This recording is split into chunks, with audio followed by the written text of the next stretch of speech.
Welcome back, everyone. Episode 128 of the Jiu-Jitsu Dummies podcast. We are brought to you by Black Belt Digital Marketing. Anything you need to build your business on or offline. It's website design, Google Ads, graphic design, printing. We can absolutely help. Check us out at Black Belt Digital Marketing on Instagram or our website, which is bbdigitalmarketing.com. You can request a free review of your online presence today. I'm Milton Campus. I'm a brown belt training out of South Florida. We got Christian behind the camera. Woo! Say hello. We got Bo over here on the side behind the camera. Woo! And I got these knuckleheads, a bunch of my training partners. We got Ray DiUlio. Belt. I should tell you, like, name and rank. Brown belt. Mauricio, purple belt. Justin Lancaster, safety first, blue belt. Yashar, blue belt. Tommy, blue belt. Justin, are you going to show your face at all during this podcast? Or are you going to? Okay. Right I didn't know. I know how hot I was going to get behind there. All right, guys, give me just a minute or two. We're going to do some shout outs here to our sponsors. So don't forget, everybody, to like, comment, share, click that subscribe button. We'd really appreciate the support. Shout out to Flow and Roll, hands down the best custom gi and no-gi gear in the business. You can visit them on Instagram at flow_n_roll. Check out all their custom designs that they that do for academies across the country. Great stuff. Great pre-order program. If you're opening a gym or things are tight or you just don't like spending a lot of money on keeping gear in your academy, reach out. They've got an incredible program to help you get what you need. Get your gis, your rash guards right to your students. Give them a nice little bag. It's really cool. And you don't have to worry about laying out all that money. All right, so flowandroll.com. You can also get 20% off just your regular orders, your gis, belts. That they do. They can embroider your name on a belt. Use code JJD for 20% off there. We've got Neutral Zone Clean, right? You can check them out at Neutral Zone Clean on Instagram and Facebook. And we're going to probably, this will launch this month. So for the entire month of September, they're running some specials on their bundles. So you get wipes, sprays, soaps, and gels. You got them, a couple of them up here. This is the refill for the spray, and you can actually put some of the refill in the wipes if you want to. They dry out a little bit, which they usually don't. Use code JJD for 15% off your order at neutralzoneclean.com. All right, this one's my favorite. Where are my glasses? Layout Optics. Now I got some gifts. Got some gifts for everybody. Layout Optics. Hey, Christian, can you do you remember the site? Can you bring up Layout Optics and the just go to the homepage and we'll show them. I've got I think I've got one pair that I'm going to give away. So Layout Optics is a sunglass and apparel company specializing in bamboo sunglasses. All right, so you can use code JJD for 10% off your order at layoutoptics.com. And this is really cool. Can we, right, you can get your stripe. He sent me these. I am not a black belt. He sent me these, just sent me these, right, you know, sent me a bunch. But you can get he'll put your rank, your belt rank here instead. So really cool. I like these. And let's see what I got. Some good for everybody. You get new glasses every time. Now, hold on.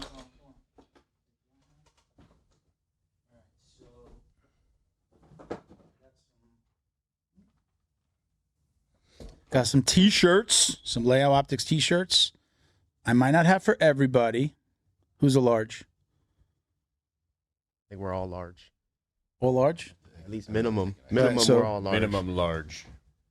This one, I wear, the XL is like snug on me. Wanna try it? To be wearing smaller shirts anyway. You like? There's a medium. Check out that medium. I'll let Ray choose and then. Not a medium, definitely not a medium. Okay. It's a Brazilian large. So I got. These are the. Do you have that the website up? Yes, sir. These are this one. Oh, this isn't the same one that I have. I forget which one these are called. This is not. This like is the mine. website here. This is like a brown one. I don't. It's not the Avoda de Vida. I think maybe the other one. Hold on one second. Ray, I'm gonna let you choose a pair of sunglasses. Since you're the ranking belt here. How many different types? I'm only seeing black. I got just two, and these are like both brown, a little bit more like that wood feel. I have this pair. These are nice, and these are a little bit wider. Suddenly, Mauricio's more We're dangerous. gonna let them. We're gonna let the rest of them fight it out. We're gonna let them roll here at the end of the show, and we'll let them choose. Shar's gonna win. You want to see which one fits better? We already know Shar's All right, so here, that's you. You guys just get me tired. There we And then go. get a fair fight. We'll see if they behave. We'll let them. We'll fight it out. Right here. This space. All right. Yeah. There's enough space. We can get the camera And it's looking down, right? carpet, So I got that. What else do I got? I got some other stuff for you guys. I'll give you guys some stuff in a little bit. But thank you to Lionel at Leo Optics. He gave me that stuff when he first started with us, and hadn't been. Yeah, man. Let's do it. Those are called the Avore de Vida. And again, 10% off at leooptics.com. BioPro. We got BioPro. All right. BioPro is going to help you with anti-aging, metabolism, libido, immune system, skin, cognition, as well as sleep and stress. So they have this is the daytime, this is the regular, and then there's one with quarter sleep, which helps with nighttime. I absolutely I stopped taking all of my other, like I needed, what are those those pills that you could take at night to sleep? What are they? Melatonin. I was taking melatonin, like had the gummies. I was taking like 4 or 5 a night. Completely stopped. Take this. Falling asleep, legit. Falling asleep without any problem. I don't take anything else anymore. So I take a little vial in the morning, 1 vial at night on an empty stomach. Boom. And you guys can see how like jacked I've been getting, right? You know. BioPro, or it's actually bioproteintech.com. You get 30% off with code JJD on their regularly priced kits. So this is this comes out to like around $300 for both of them, and then you get $30 off. So the kits you have to buy $295 or more for the code to work. So you got to get a kit. All right. I think that's it. I got some other stuff that I'll give you guys during the show. Actually, More surprises. we got a purple belt here. Oh, no, we got blue belts, right? Yeah, blue belt. Purple belt. Oh, we'll let the blue belts fight We got it out everything for but this the white stuff. belts, actually. I mean, So what do we got? So we got blue. Black and white. We got blue, purple, brown. Did you got who got their belts at the same time? I got it by myself. I Right think before, Justin in and April, Tommy, right before didn't that. I got it by myself in April. Before You that got- tournament, you got it, Jiu-Jitsu yeah, World yeah. League. Yeah, but within a few days or something, right? Yeah, it was all within a week. Yeah, you weren't around. It or was just something, right? because Yeah. you you guys wasn't weren't all or there at something. the same time, right? Right. Same thing. You would have gotten it at the same time. Yeah, I Or would did have, you go- definitely. You jumped around a Shar little should have bit too, gotten right? his like 4 years ago. Yeah, yeah, mean, sure. well, So I wait, so moved.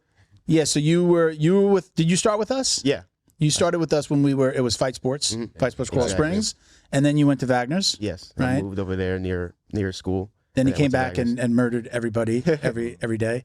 Then you came back With the They- green they- belt. They do a green belt over there, right? So I got promoted with Wagner with the green belt, The green belt. and then I came back, and then they gave me They the always blue do belt. the white to green to blue, Yeah. or okay. They're still doing that now. I don't know if like you were just new, but you know what I mean. Like sometimes they're like, when you I need a got little more there- time, but let me give you the green. Yeah, when I got there, they're like, "Yeah, You're we not gotta a get white you- belt. We gotta get you out of that white belt."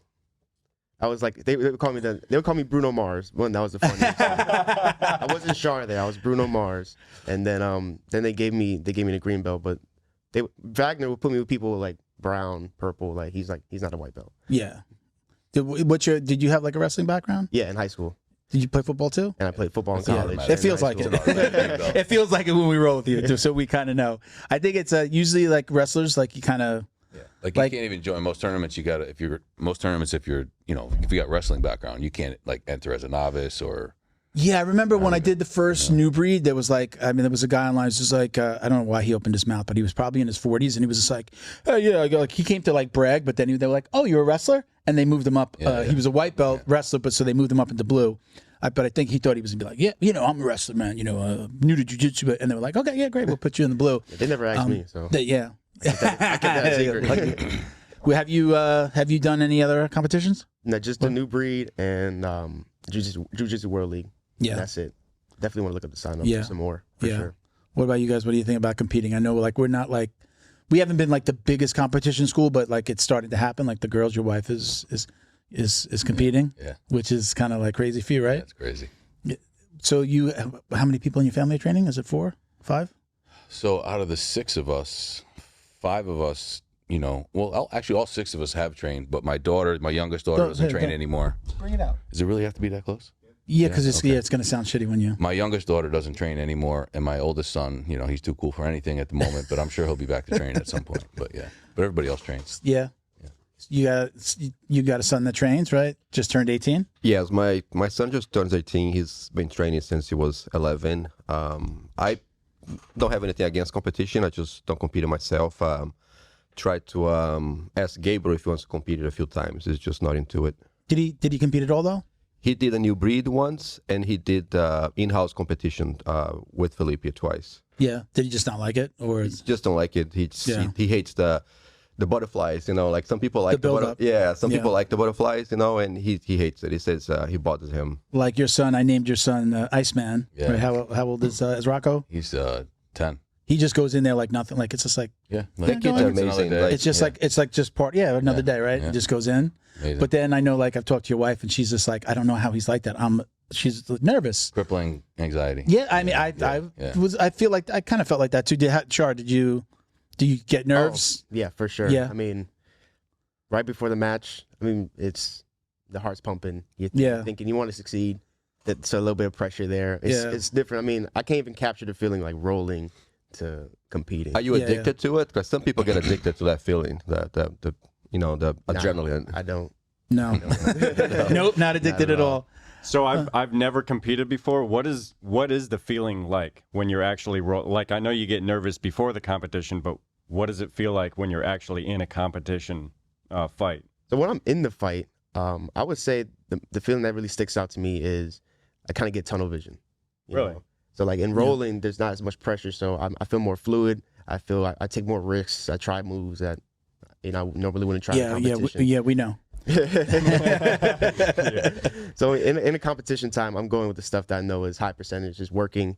And then sometimes I get tunnel vision, trying to really fight for a Kimura, trying to really fight for a pass, and not looking That's for like the different options, different reactions that I can get. The Kimura is definitely a Wagner thing. Did you kind of like pick up a little bit more at Wagner's on the Kimura system from Wagner's, the trap, the taking the back or going to side control. You like the Kimura trap. He's been doing the Kimura trap on me here and there. I had to start pulling up videos. I found like some escapes and some. Then I had to show Aaron. Now everyone's got sore shoulders. Char's got a really nasty one on top half guard. Yeah, when you go after that Kimura, that Kimura grip.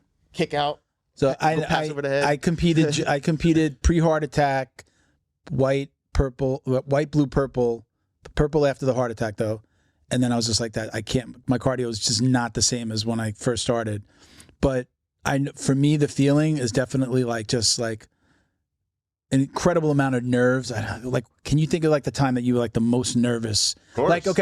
Like, okay. So I used to like, if I had to do a speech in front of a class, I actually like got up in front of the school and did a speech, and I was okay doing it, but definitely like the lead up, you're super nervous, like those overwhelming butterflies. Sure. You've had that feeling. Sure. That's what it is. But I think there's that added anxiety too, because now you're going into a fight. Like some people call it a fight, some people call it a match. I'll call it a fight. You're about to fight a human being, your size, usually your age, rank, your experience. So it's not like you're just going in front of people and talking. You're about to fight somebody who's going to try to, quote unquote, kill you, right, or break an arm, right? So it's like that added level of pressure. But I think for most people, once it starts, that all goes away. Your mind can really, I think, really only work on that problem. So now you're working on that problem in front of you. So like everything else kind of goes away. The people, the voices. I think a lot of people always will say like, the only voice I can hear is my coach. Like your brain will laser focus in on either somebody you know or your coach who you know is yelling at you. That, those arenas, most of the time, it's like everybody's screaming and yelling. There's multiple matches going off, but you wind up only hearing the coach. And, if Felipe's your coach, he's so loud. Right. You can hear him and you know that it's him, Yeah, sometimes I don't even hear my coach. Yeah. Yeah. I mean, I haven't had Felipe in my corner yet. It's been Esteban. Yeah. And Costco. Yeah. So I've heard them. Esteban, not really. Yeah. Not too much. Yeah. That last tournament, I don't know. Yeah. I feel like he doesn't speak loud enough. Yeah. How about you, Tommy? Do you think that you would compete? I've been thinking about it. Maybe like a small local, Yeah. One day. I'm going to be honest with you. Sometimes I'm competing just showing up, to be completely honest. What do you mean? In what way? Well, just like getting there is like it's hard to get there sometimes? No, I mean, just staying committed to training, trying to go 4 or 5 days a week. Yeah. On the weekends, but I do want to compete eventually. I'm have no plans to compete, but I definitely think it's something that you should try, because you almost got to get it out of the way so that you don't have to answer that question. Have you ever competed? And you say no, like you get that out of the way. but also like it is good to kind of understand where your jiu-jitsu's at. I mean, it's even different. Like the closest thing that you can maybe come to it is like, if you don't compete, is like when you go to an open mat or people come into the gym and they go fucking hard, and you like, right, you know, and you're like, hey, bro, like, we're doing that, right, and you have to like level up a little bit, but it's still not. That's probably as close as you'll get to it, but it's still not the same. But I think it's definitely a good thing to like kind of get that feeling. We did a good interview with Brendan McCatherine. If you go on Instagram, like it's in the videos, and it's like the 4 things that you should, 4 reasons to compete, and he goes through like going completely prepared and losing, going completely prepared and winning, going completely unprepared and winning, going completely unprepared and getting demolished, and understanding those things, which I think I've kind of done. Went prepared and went crazy and won, went prepared and fucking lost, was like, oh, a purple belt, like, oh, I got this. I'm like, I've been working out, I've been lifting weights a little bit again, and then fucking getting demolished, and like guys half my age. At the new breeds, it's hard. How old are you? 34. 25. All right, so like 25. You're going to go, there's going to be a lot of people. You're like, there's always the 20-somethings. There'll be fewer people, and then for like guys like us, it's like you're on a new breed. You're going to get really the locals. You're going to get mixed in with a bunch of younger guys. I never fought anybody close. I fought one time a guy my age. Any other time everybody was half my age. So that then it's like I'm, you know, think of it like I have a hard time with you guys sometimes, and you guys are half my age. Imagine fighting somebody that's got the same experience and then is half my age, as hard, and then it's multiple fights, you know. So, but I definitely think that everybody should try it. You're asking about it. Are you going to do it? I'm interested in it. Yeah. So if we were going to go, like Tommy and I, if we were going to compete, would you recommend doing a smaller one like New Breed, or would you recommend going? How old are you? I'm the ripe young age of 39. Okay, so I would say the older you get, I would actually probably say that you want to do like an IBJJF where they absolutely keep you evenly matched up. There's no mixing. There's no mixing of like belt ranks and ages and things like that. For the younger guys, like he doesn't care if he's fighting a 30-something or if a guy younger than him or older than him. He's a monster anyway. So. Yeah, right. So I mean, he's the one that they got to worry about. We know that he's the one that they got to worry about, right? So even Tom, like you're getting at that point where, would you say 36? 34. So like you're getting at that age where again, there's just the older you get, the fewer people are competing, and the more likely it is you're going to be mixing with like a younger crowd. But you know, I was fine with that. I just started training at 41, so I was fine with that in my 40s. But then as now, I'm like, shit, 50. Imagine having to go against somebody 25 evenly matched. That's gonna be freaking hard.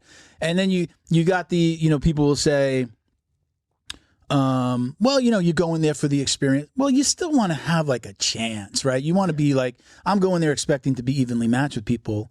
Not go in there and be like with somebody that's half my age, and then it's like, well, I'm just this is a flow roll for them, Yeah, it's funny you say that. When the Jiu-Jitsu World League I did, I don't know if you guys saw that fight because you guys were there. Yeah.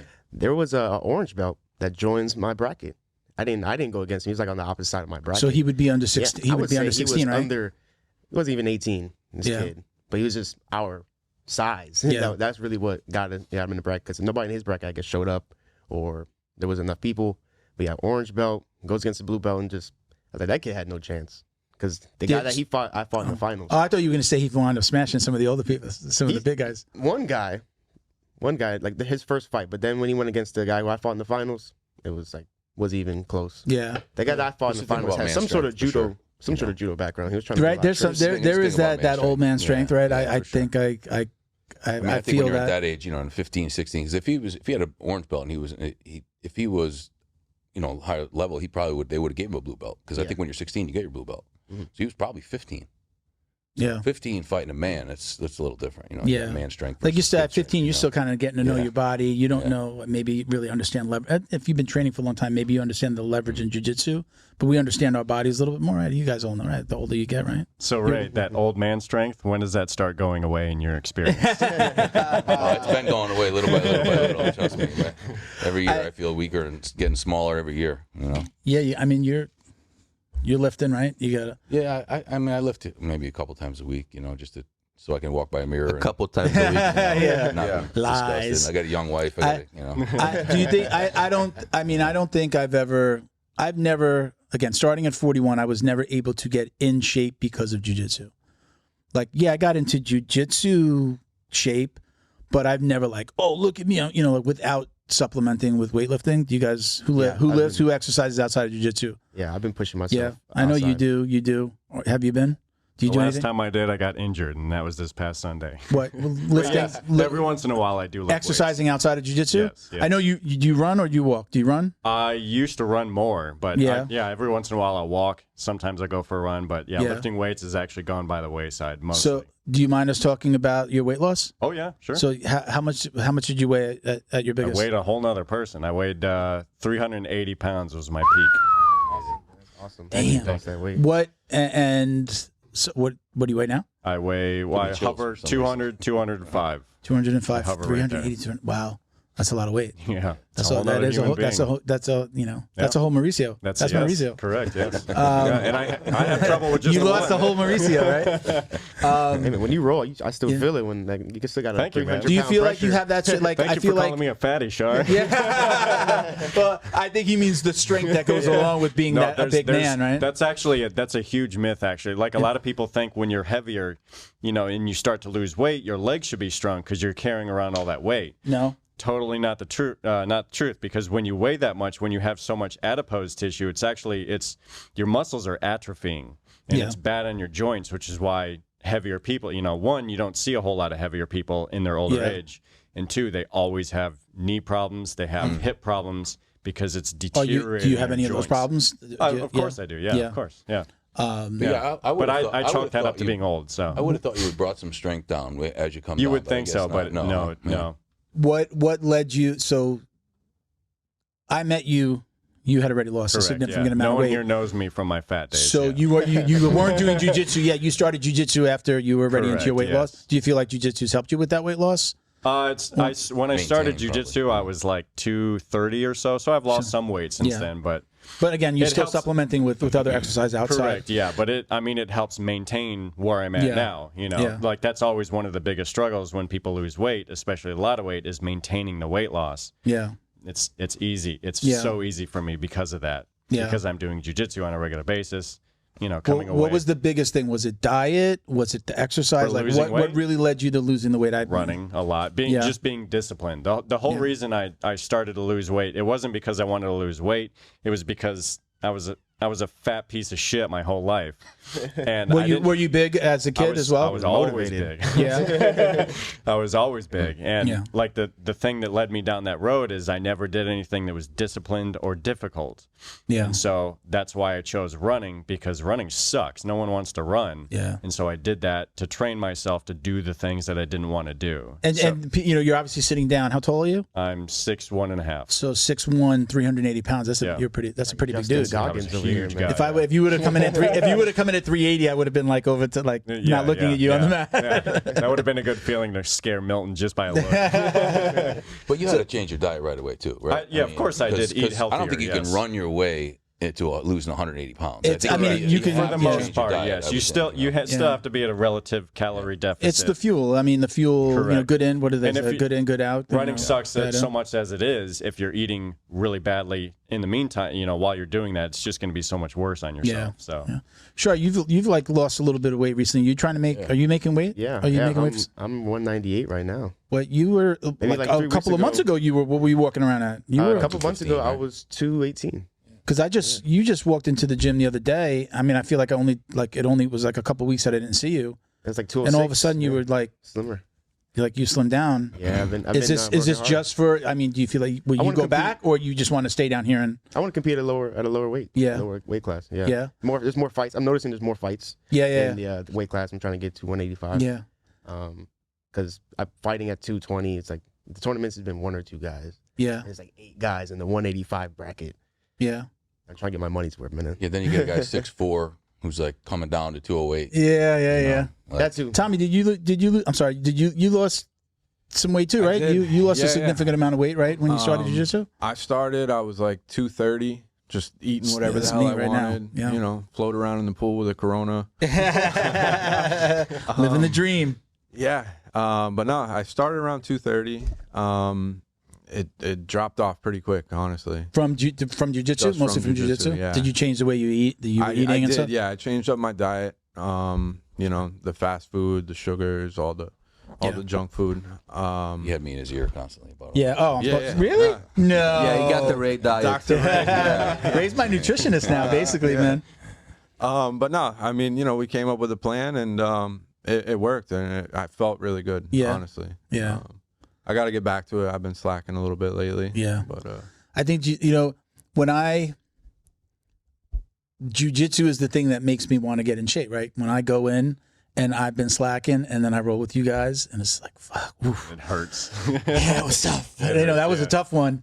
I'm super driven to then go back and be like, okay, I got to start eating right, or get to the gym and lift more. I'm like, fucking sharp, man. That motherfucker. Like I don't use it in anger, but I definitely use it as motivation when I go to the gym, when I've lost in practice, or I'm doing poorly, or we're doing the warm-ups, and I'm like, and we've only done the run. We've only done the run. Warm-ups can be awful sometimes, yes. Those 4 laps. It's like 5 laps, but he counts out like 2. You can always come in late and do warm When up. you're doing a half a lap, Just pull an Allen. Yeah. Who would do that, Wait, Mauricio? who, Char? Just pull an Allen and just. He mentioned get there magically. the name. Magically, when we Alan, I'm just saying, Alan, I love you. Alan. I don't mind that you don't come and do the warm ups, but apparently, But you should. But you should. You You should join us. But what were you saying? I'm sorry, I interrupted you. You were just No, that was okay. a little bit Just about calling Allen. out Alan. That's Yeah. Warm up, Allen. So that's like the biggest. I mean, that's always kind of been something that's happened. I think really we only have one person that does it, but that's like such a thing. Like, so most of you guys, And he's I've been coincidentally to 2 a purple different- belt. And he's a purple meme, belt. The meme level. Ricardo's It's fun. been slacking too lately. I got it. Ricardo, Yeah. you've been slacking a little bit too. you know what's funny though? Who is it? Like there's always those that's the joke, right? That's the ongoing joke that it's at purple belt. Purple belts I've give been at 2 warm-ups, different yes. gyms. I mean, so like we didn't even have purple belts. Like it was like everybody started at white, or like maybe we had visitors, but it was like a brand new gym. But then at Felipe's, I guess there's always like one. There's like one guy that doesn't come in, and it's usually a purple belt. I mean, you trained significantly outside of our gym. Yeah. Did you have? I mean, you were at American Top Team at a point. You probably couldn't show up late at American Top Team. They frowned upon it. That's Yeah. I mean, Was there a punishment for it? Maybe brown belts, black belts, but honestly, I don't even remember any purple belts like doing the skipping warm ups. Yeah. Not really. The punishment there must have been having a cot set up there for you so you can sleep there. Because sometimes I think you're sleeping at our gym because you're always there. Who else? Who has been at I've been at multiple gyms, but only 2. The one we're in now, and one before. You floated Just now in Wagner's. and Wagner's, and everybody else you've only trained. I only train at Felipe's. You're training at Felipe's. Have you guys? Have anybody done an open mat at another gym? I've done the one by what's that indoor golf karting arcade? Extreme Action Park. That's A&M. A&M, or I when it went to was A&M with Junior actually. Yeah. Junior No, took me. that's Drew. He's been part of the show and done some like co-hosting with me. That's a really good place to get some good experience. It used to be Stanford MMA. It's A&M Jiu-Jitsu. Oh. So the way that place is set up is right. So if, people that aren't in Florida aren't going to know, but it's like a huge warehouse, and the big thing on the end that you can see from the highway is the Extreme Action Park, which I'm actually supposed to go to tomorrow for some work thing. It's a great time. But yeah, in the front there are mats, but there's that whole like it kind of looks like a football field for people to come like professional NFL players go there to train, and like they can have their trainer come with them, and they just kind of rent the space for that time. But it's huge. I mean, it's like a huge warehouse. But there's probably a good maybe 30 by 40 area where it's just mats. So like I think he rents that from Sanford MMA. I think still has that lease. And then he like subleases from them. But then there's also like somebody that does stand up. So it's like a different coach that does different things. So I guess they rent it. But I think he's about to do something. I saw him post like something's happening where he's expanding, or maybe he's taking over some other stuff. So I've been watching his Instagram to see what's up. But that's a great place. And if anybody did want to cross train, there's a good place, and he's super friendly, and but some of those guys are tough. Some of those guys are like, there's a couple of amateur fighters in there that go train. Like they might be doing jiu-jitsu, and like some guys over there in the corner hitting the bag. So like that's okay there. I think if you're not going to compete, like going to some open mats, going to seminar, like I think all that stuff is important. I've done that a little bit, not a ton.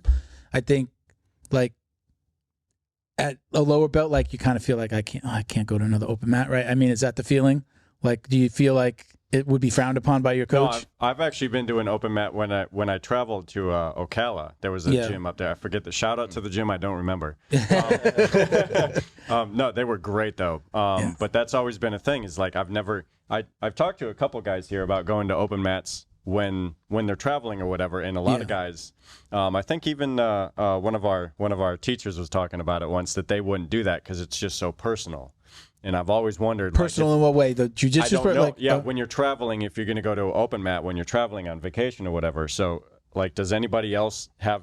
I wouldn't call. You it know who's a great fear, person to talk about? I wish he was here. Miguel is great at bringing his gi when he travels, and he'll go to open mats. I think it's great. He like people that we've interviewed on the show. He's like, I'm going to be in Virginia, and he seeks them out and he goes. Right. When I travel, I don't travel a lot, but when I did travel, like my wife was not down with me. I never brought my gi anywhere. I never looked to go anywhere because it was just like, it's our time, It's our time. That's like bringing the Xbox that's why she's to the the PlayStation. X. What's that? It's like bringing the Xbox to the PlayStation when your girlfriend you're on vacation. Now that's crossing the line. That's But well, for me it was just like I don't think my wife didn't realize, like, she never. The jiu-jitsu was the other woman.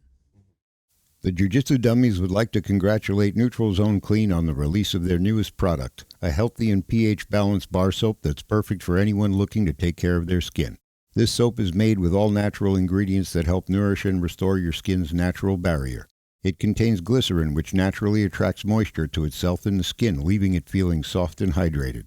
The new bar soap also contains a blend of olive, coconut, and castor oils and shea butter, which are rich in vitamins, nutrients, essential fatty acids, and antioxidants that help fight harmful bacteria.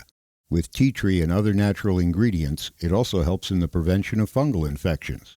Not only is it effective, but it also leaves your skin feeling fresh and lightly scented. It's gentle enough for even the most sensitive skin, making it a perfect choice for the whole family. Be sure to check out their website, neutralzoneclean.com, for a range of all-natural products including sprays, wipes, and shower gels, and use code JJD for 15% off your order.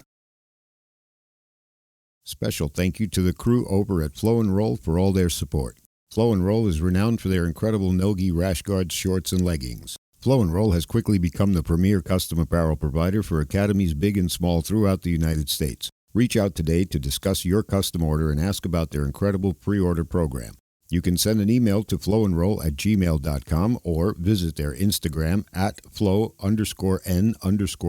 and shoot them a direct message. And yes, they can create an awesome custom gi for your academy as well. Visit flowandroll.com to check out their awesome designs, and while you're there, pick up a Jiu-Jitsu Dummy signature tee exclusively at flowandroll.com.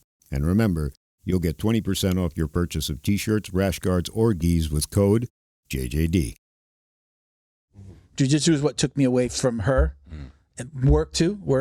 I know you work like crazy. I don't know if you got that kind of going on a little bit. She's good to us, man. Jiu-jitsu. It was that's the thing. Like, I'm a better version of myself. Right there you go. Right, I'm a better version of myself because of jiu-jitsu, and I don't think that she truly realized that. And I've said this on the show. I used to tell her, like, if you're mad at me, talk to me when I get back from jiu-jitsu, because I'm just gonna be like, okay, baby, yeah, whatever. I'm sorry. I'm gonna be the easiest, like moldable clay that you can have at that moment, right? It's like after sex, like you're just like, yeah, baby, whatever, baby, yeah, whatever you need. She never realized that, but I definitely think that it made me a better person, and a lot more common. Again, it's turned into a business for me. So she hated jiu-jitsu in the beginning because I was like doing it 6 days a week, 2+ hours a day, because I would go coach and open the school or go to open mats on the weekend. So it was just like it was taking me away from her. So, but I definitely think it makes me a better person. I'm a lot more calm. I used to go out with my friend. Let's get into fights. Like, I used to just be like that. Just remember when I was younger. Just remember what Professor said to you. Like, doing a podcast does not count as training. Yeah, yeah, right. He has said that. Until there's a mat space in here, anyway. Yeah. We when I first started doing it, but he was on our. It was like officially our 3rd show, but we aired it as our 4th show. We had to we swapped them that day, so he was like on episode number 4. And I've invited him back, but he hasn't accepted my invite. He doesn't want to go to a podcast open mat yet. Yeah, no, I don't know. But yeah, I would definitely suggest going open mats. I mean, like, don't feel weird about it. I think it's always good though to tell your coach. I think once you get past purple, like, I don't really think you necessarily need permission to be like, let me go train at this place. But I think, white and blue, you'd be like, hey, listen, I'm going to this place. I'm, like, just, you don't want them to see you on Facebook or on Instagram, like, posting and being like, what are you doing over there? What's going on? Are you did you leave? Are you going to another school? Like, you just kind of head it off by saying, hey, coach, I'm going to be at an open mat this weekend. He's never going to say, our coach is never going to say no. But I think with our school, I think he's more just worried about especially the lower belts, like going somewhere and getting hurt, right? Because, they just may not know how to act or, depending on what the school's culture is like, you know what I mean? Yeah. Some school cultures are like kill or be killed. Yeah.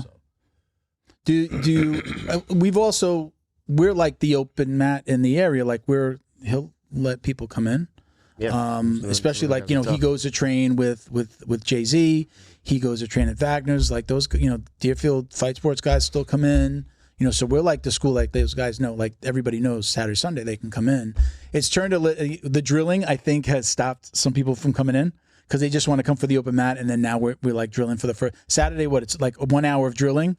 We can stay and roll, but we really don't roll. Or is that Friday? Really Friday?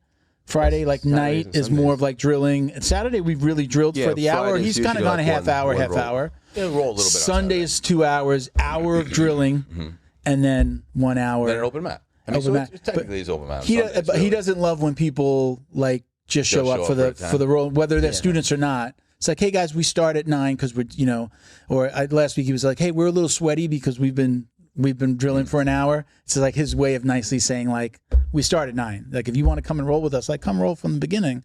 But you get sweaty and tired with us and then roll. Give me a lot of Kobe vibes when he said that. Yeah. Like I was already in here putting in work. Yeah. Yeah. That's the way he does it. So the trick is compromise. Show up at 9:30, and then you can drill the half an hour. I will. You know what? Like if I'm gonna, I would never do that. If I'm gonna be late, I don't go. Correct. I don't like walking in. Wait. A couple of minutes late, like traffic, work. I was on a call, but if I'm gonna be late, I've never, even for the open mats, I won't show up if I'm gonna be like a half hour late. I find it disrespectful. 15 minutes is the cutoff. Yeah.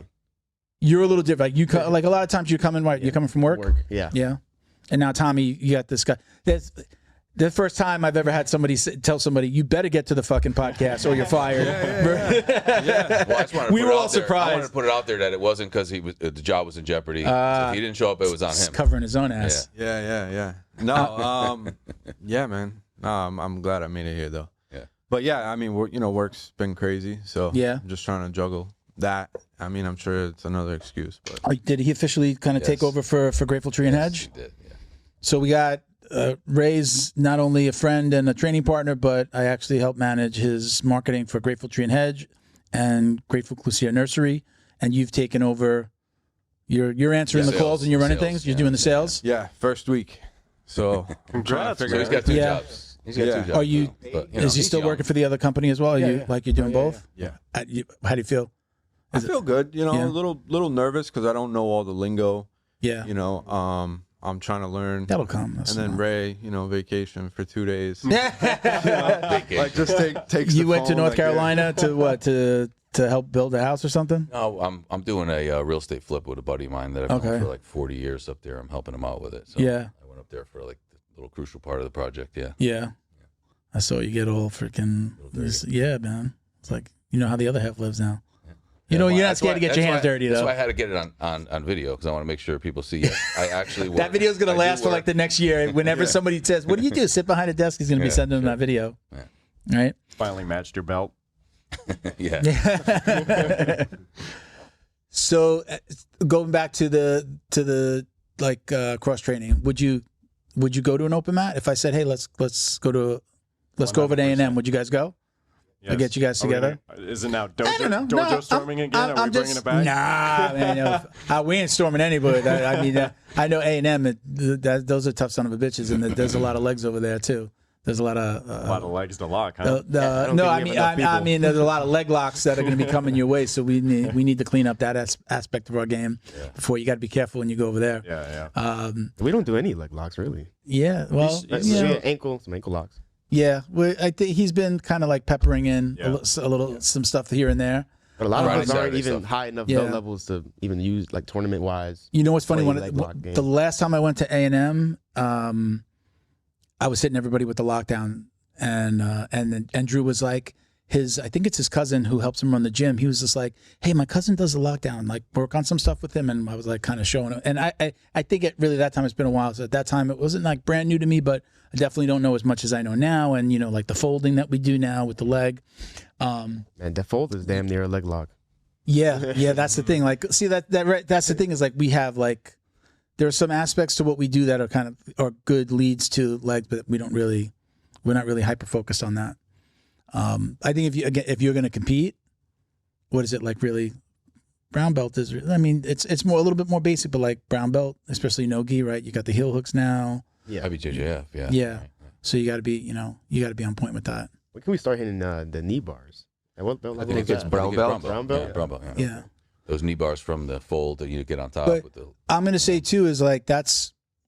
Unless you roll with Milton, he don't care if you're white, green, Why? He's trying to do that, What do you that mean? knee bar with the lockdown. And I do like that. See, that's the thing. Is like we have leg stuff. You just right like now you're starting to think of it. Yeah. You've already said like 2 or 3 instances, right? The fold is essentially like that's how I popped my knee. I popped my knee. I was out for with the fold for 9 months on the fold before would I you knew do what the that? fold was. Yeah, it puts Before I pressure. knew, I didn't know how to react to it. I won't say who did it to me, Felipe.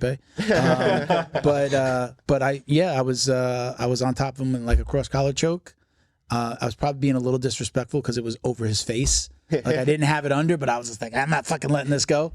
And he had the fold, and I didn't. He hadn't taught me how. Oh, I got it. I better go, or my knee's gonna pop. And he didn't like wrench it, but he was, felt it pop, and I was like, oh, okay.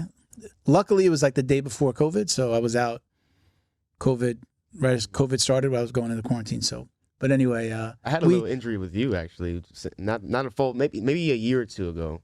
It's just a little bit. I was in mount, and you just hit and try to hit it like a little sweep, and my foot got caught. Sometimes your foot. But not with the fold. I wasn't folding. No, it wasn't the a leg. fold. My knee's never. So it's kind of your fault. Yeah. I mean, my foot was positioned the wrong way. It should have been tucked. Did you That tap? lead- My foot should have been tucked. That leads Did me you to a tap? really good Oh, yeah. question. Okay, so we're gonna go Time out. down. Injuries. Give me an injury and who did it to you? I would say, right now, my shoulder. And I think I did it to myself by just trying to muscle out of something, just reacting. Has stupid. anybody hit you with an injury though? Have you been? Can you point a finger? Let's point. I'm going to point fingers. No. Can you point a finger at anybody that hurt you? Sure. Besides the one I mentioned with the knee, Yeah. I would say recently this year I had a nasty muscle cramp from Alex trying to fight out of a triangle. Little yeah, Alex. purple belt Alex. Purple. Trying to fight Oh, out yeah, of a that's older. Older Alex. But they're both purple belts now. Older Alex or younger Yeah. Alex? Younger Alex. younger Alex that Yeah, okay. still comes. Okay. You gotta stop Yeah. calling him Yeah. little Yeah. Alex. Yeah. He's not little anymore. Yeah, he's a fucking grown man grown with muscles, right? Yeah, I would say him trying to fight out of a triangle. Yeah. Yeah. And actually, I think older Alex listens once in a while, so we can make fun of him and try to get him Miss back you, in the man. gym. Where you been? He's I'll tell you. Well, I know I won't tell you, but he was out for a legit reason, and I think he's just kind of like struggling with getting back.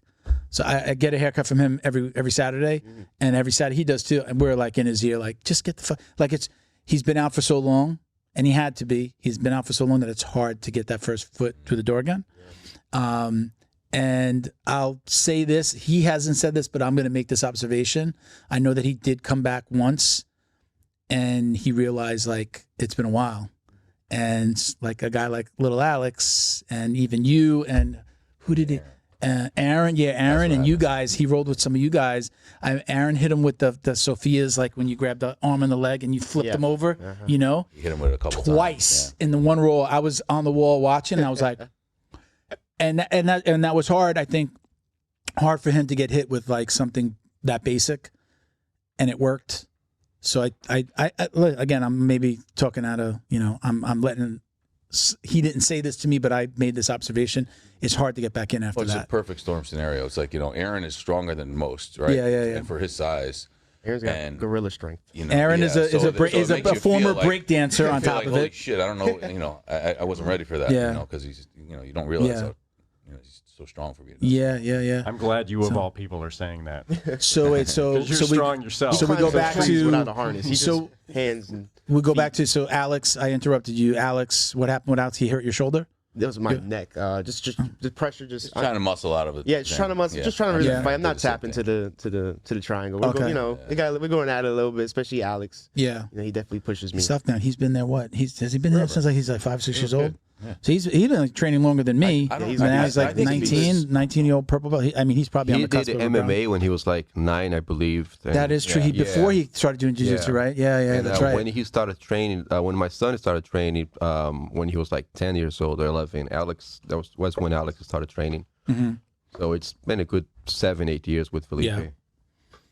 How about you? You're injured right now. Oh, But you yeah, said- but not because of jiu-jitsu. Yeah, you I've been injured multiple times, all because of my own stupidity, except for one. are you just being nice, or did No, people no, hurt no, you? Did I? literally. Have I ever?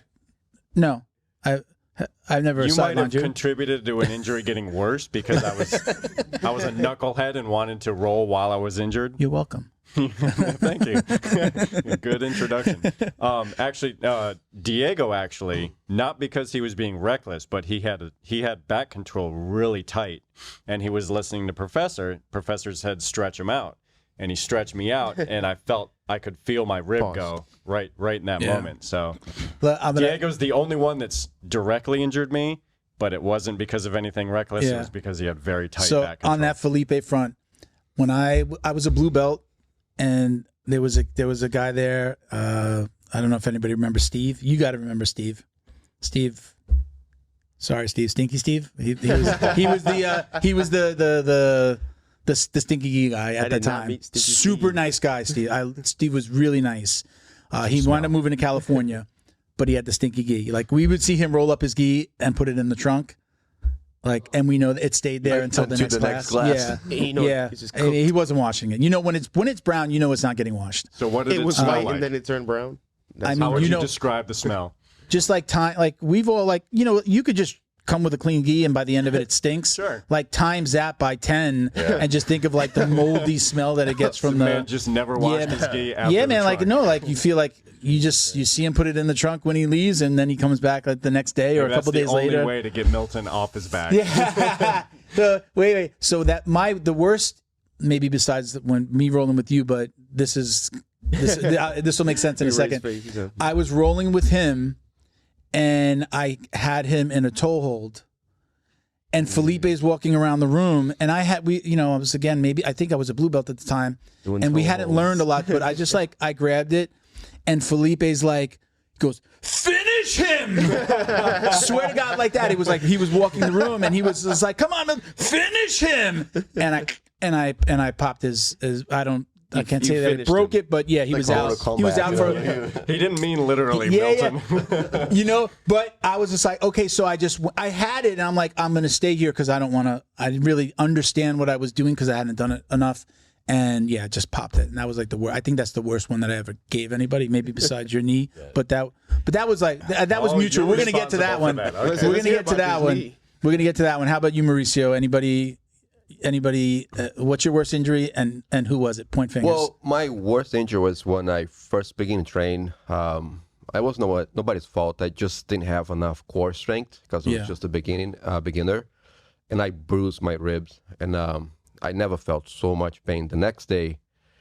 And then I kept on training, and I bruised the other side. I called Felipe. I was freaking out, and I have no knowledge about jiu-jitsu or anything like that. And I just called the professor. I was like, my ribs are killing me. And he's like, oh, this is just normal. It's very common to happen in the beginning. Don't worry about it. Go away after a couple of days. Just be careful. And I kept going to class and just watching people training, not necessarily like rolling. But I had a really funny one that happens with me and Alex, the older Alex, the barber. Yeah. I don't know what happened that day. He was doing one of his, flipping, jumping. Like Alex is like a former like break dancer, and he kicked me in the eye somehow, and I had like a black eye, and I stayed home for like a couple of days, but my eye is still like very like swollen, and I made a mistake going to class the next day.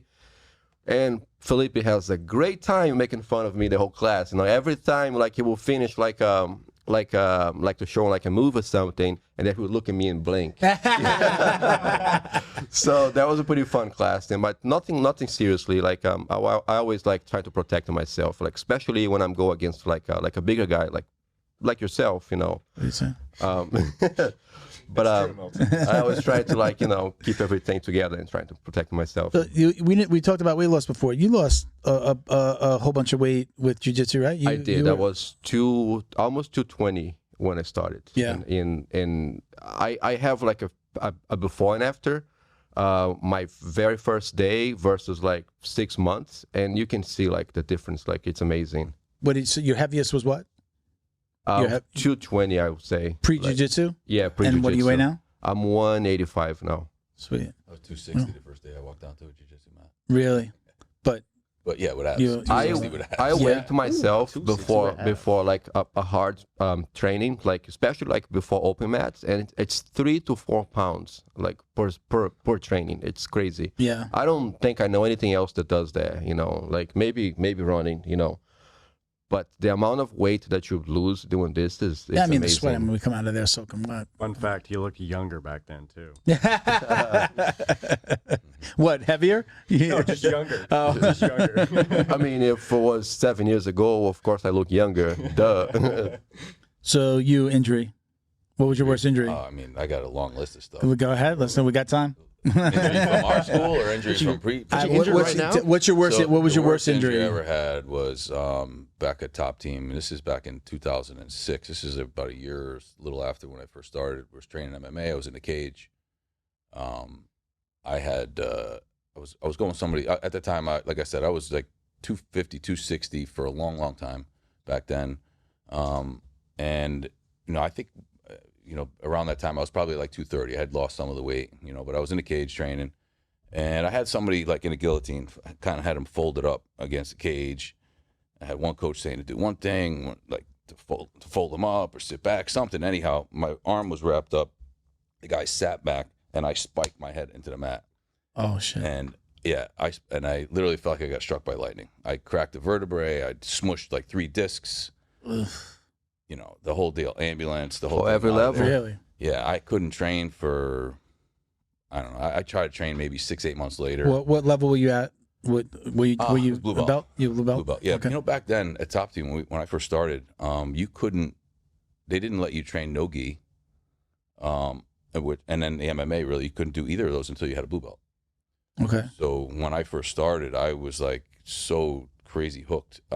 And I had my own business. I used to own a sports bar back then, so I had a lot of time. And Laborio kind of took me under his wing because I was helping out fighters with sponsorship and whatnot. So I was training 2 times a day, sometimes 3 times a day.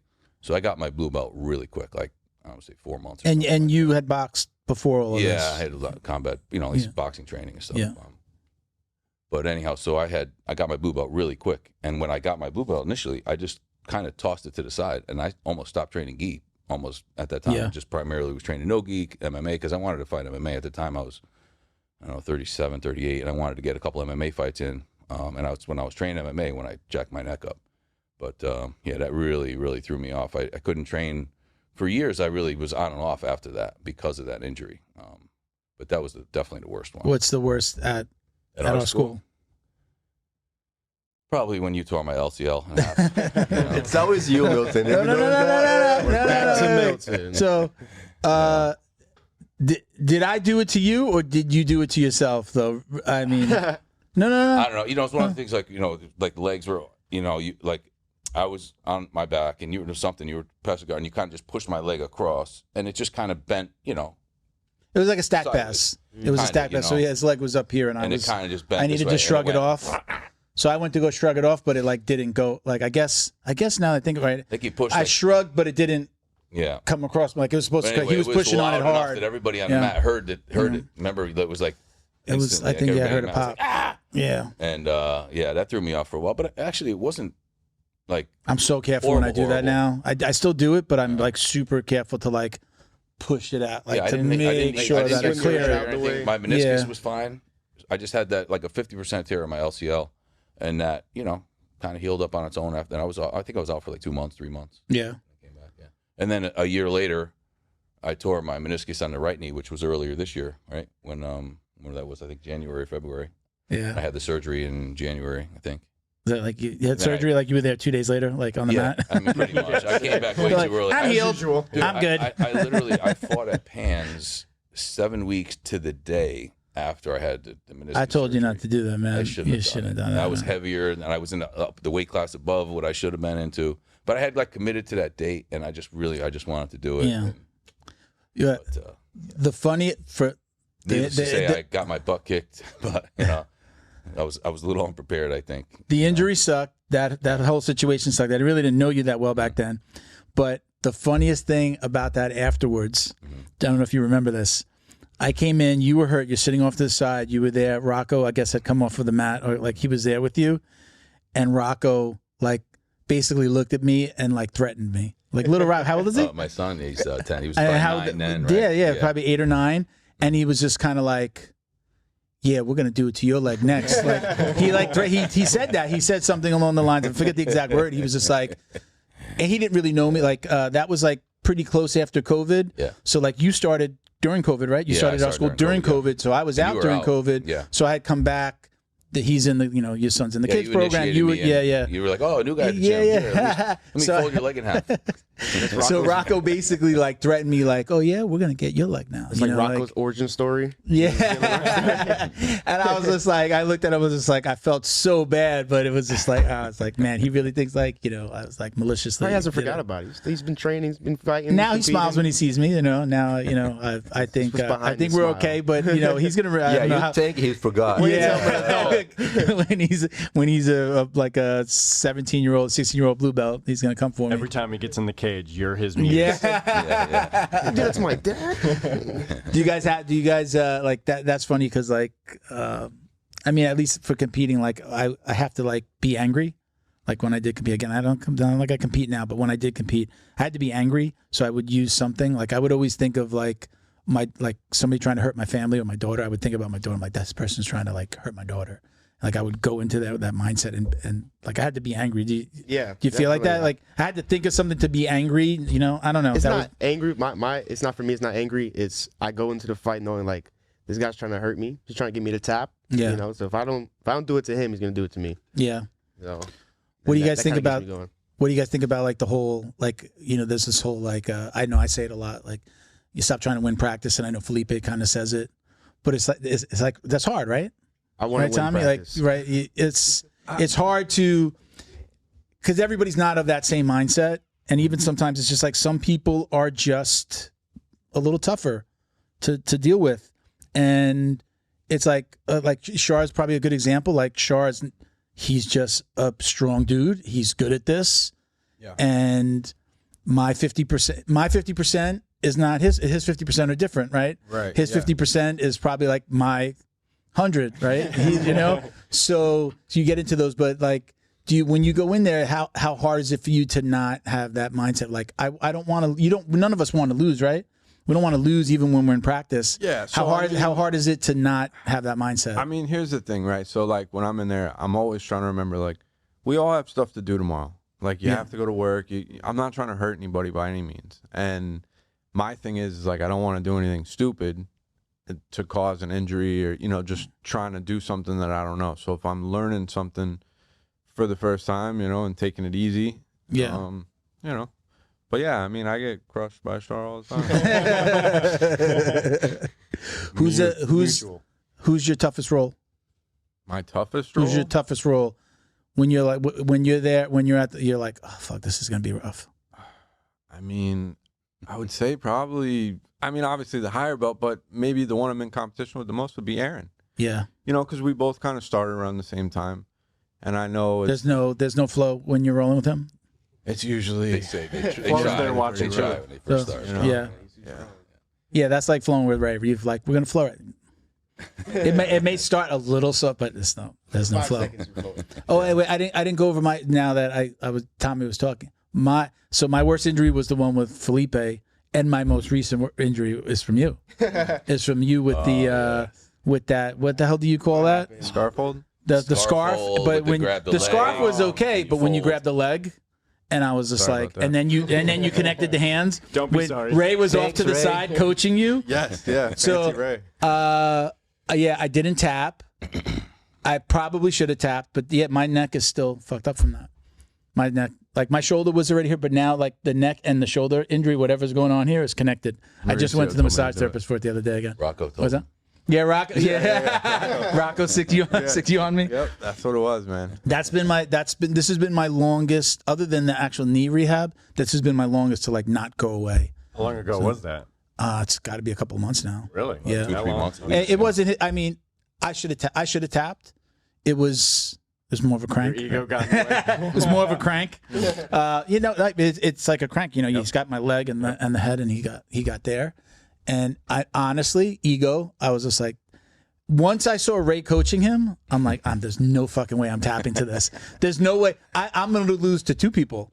I'm gonna give both of these guys the satisfaction. He's gonna tap me for the first time, and Ray's gonna be like, "Gotcha." He's you like, could have done. yeah, he taught him that move. You could have coached him through it yourself from being in the. I should have done that. Then he would have been like, "Yeah, connect the hands, connect the hands. Great, good job." No, does anybody do that to you guys? I don't know if I'm guilty. I mean, you might do it to me. I don't know. What that? Oh, like coaching you through Sometimes something? sometimes No. you coach me through things, but it's usually genuinely trying to help. Yeah, no, but I don't think there's ever been like, No. you got me in something Not that I'm precarious, aware of, no. and then I'm like, yeah, you got it, go. Like, He is never this nice to me, just for the record. me? He's the only person I know who does belly chokes. Just say. Belly choke? Oh. You got the old, the neon sternum. North-south. Mauricio loves the neon sternum. No, I don't. You want to do the neon sternum? Do it You for tapped me with nose. that blue belt promotion. Did I? Yeah, when we had to do that gauntlet, and I'm gassed. You come in just neon. I think I was the last one too, right? Yeah, I was one, so happy couldn't that I was the breathe. last one. I was so happy that I was the last guy. I was like, oh, thank God, I don't gotta go. You know, you're a tough role, man. We talk about it. There was this guy that rolled with us. He's still in the game. His name was Ouch. His name was Ouch? His name was Ouch. It was like, what's his real name? It's a short for Altieres, so we It's a call Brazilian him Ouch. name, right? Yeah, and the knee on chest was. His I think main that was game. his name. That was his thing. First of all, his name was Ouch before we didn't name him Ouch. That was what he came in with. Nicest guy ever, but you. Yeah, sweetheart of a guy. Smile at you while he's crushing your sternum. But he would go from a really nice neon belly and a gate, right? Really nice neon belly to boom, knee right on the sternum. Everybody, there's no way to not tap to it. He was just really like tall, strong. It was horrible. And now we got that reach under, grab the pants. You know that might. Yeah, I had one of the. There's a kid that I coached at my first gym. That's at our gym. This kid Alec, another Alex. He's like a yellow and black belt now, and I actually rolled with him last night. I trained with him and his dad, and the last time I rolled with him, because he's doing the adults class now.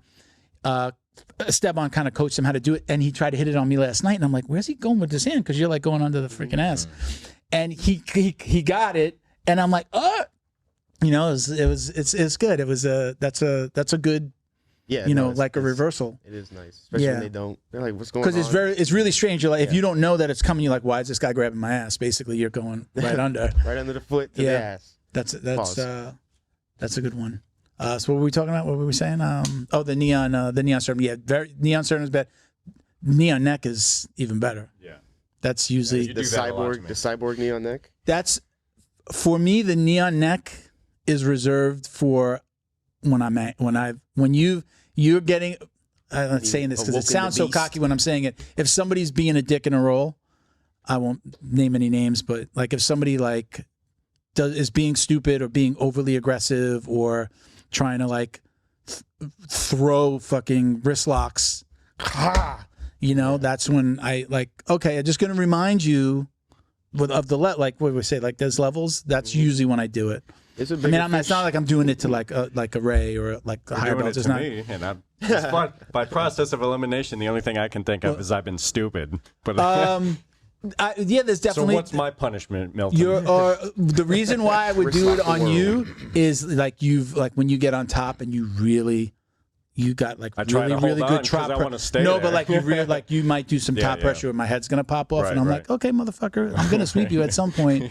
And But I and only then do I'll that it. because you're but jabbing my But rib. you know, with those moves, you got to be smart enough to not throw them. Right. You Of course, yeah, gently yeah. put you like I've never been like, like, hey, my knees hurt. you know, like I do it and increase the pressure Yeah. until hopefully you're gonna tap. Right. Not I think the first time I did the knee on chest him, I probably did that in like a little bit of anger or like being aggressive. as I was just a white belt when he did it to me. Nah, really? Yeah, back in the No. old school, you know. And I He sent me the funniest picture. remember. First of all, he was legitimately upset with me.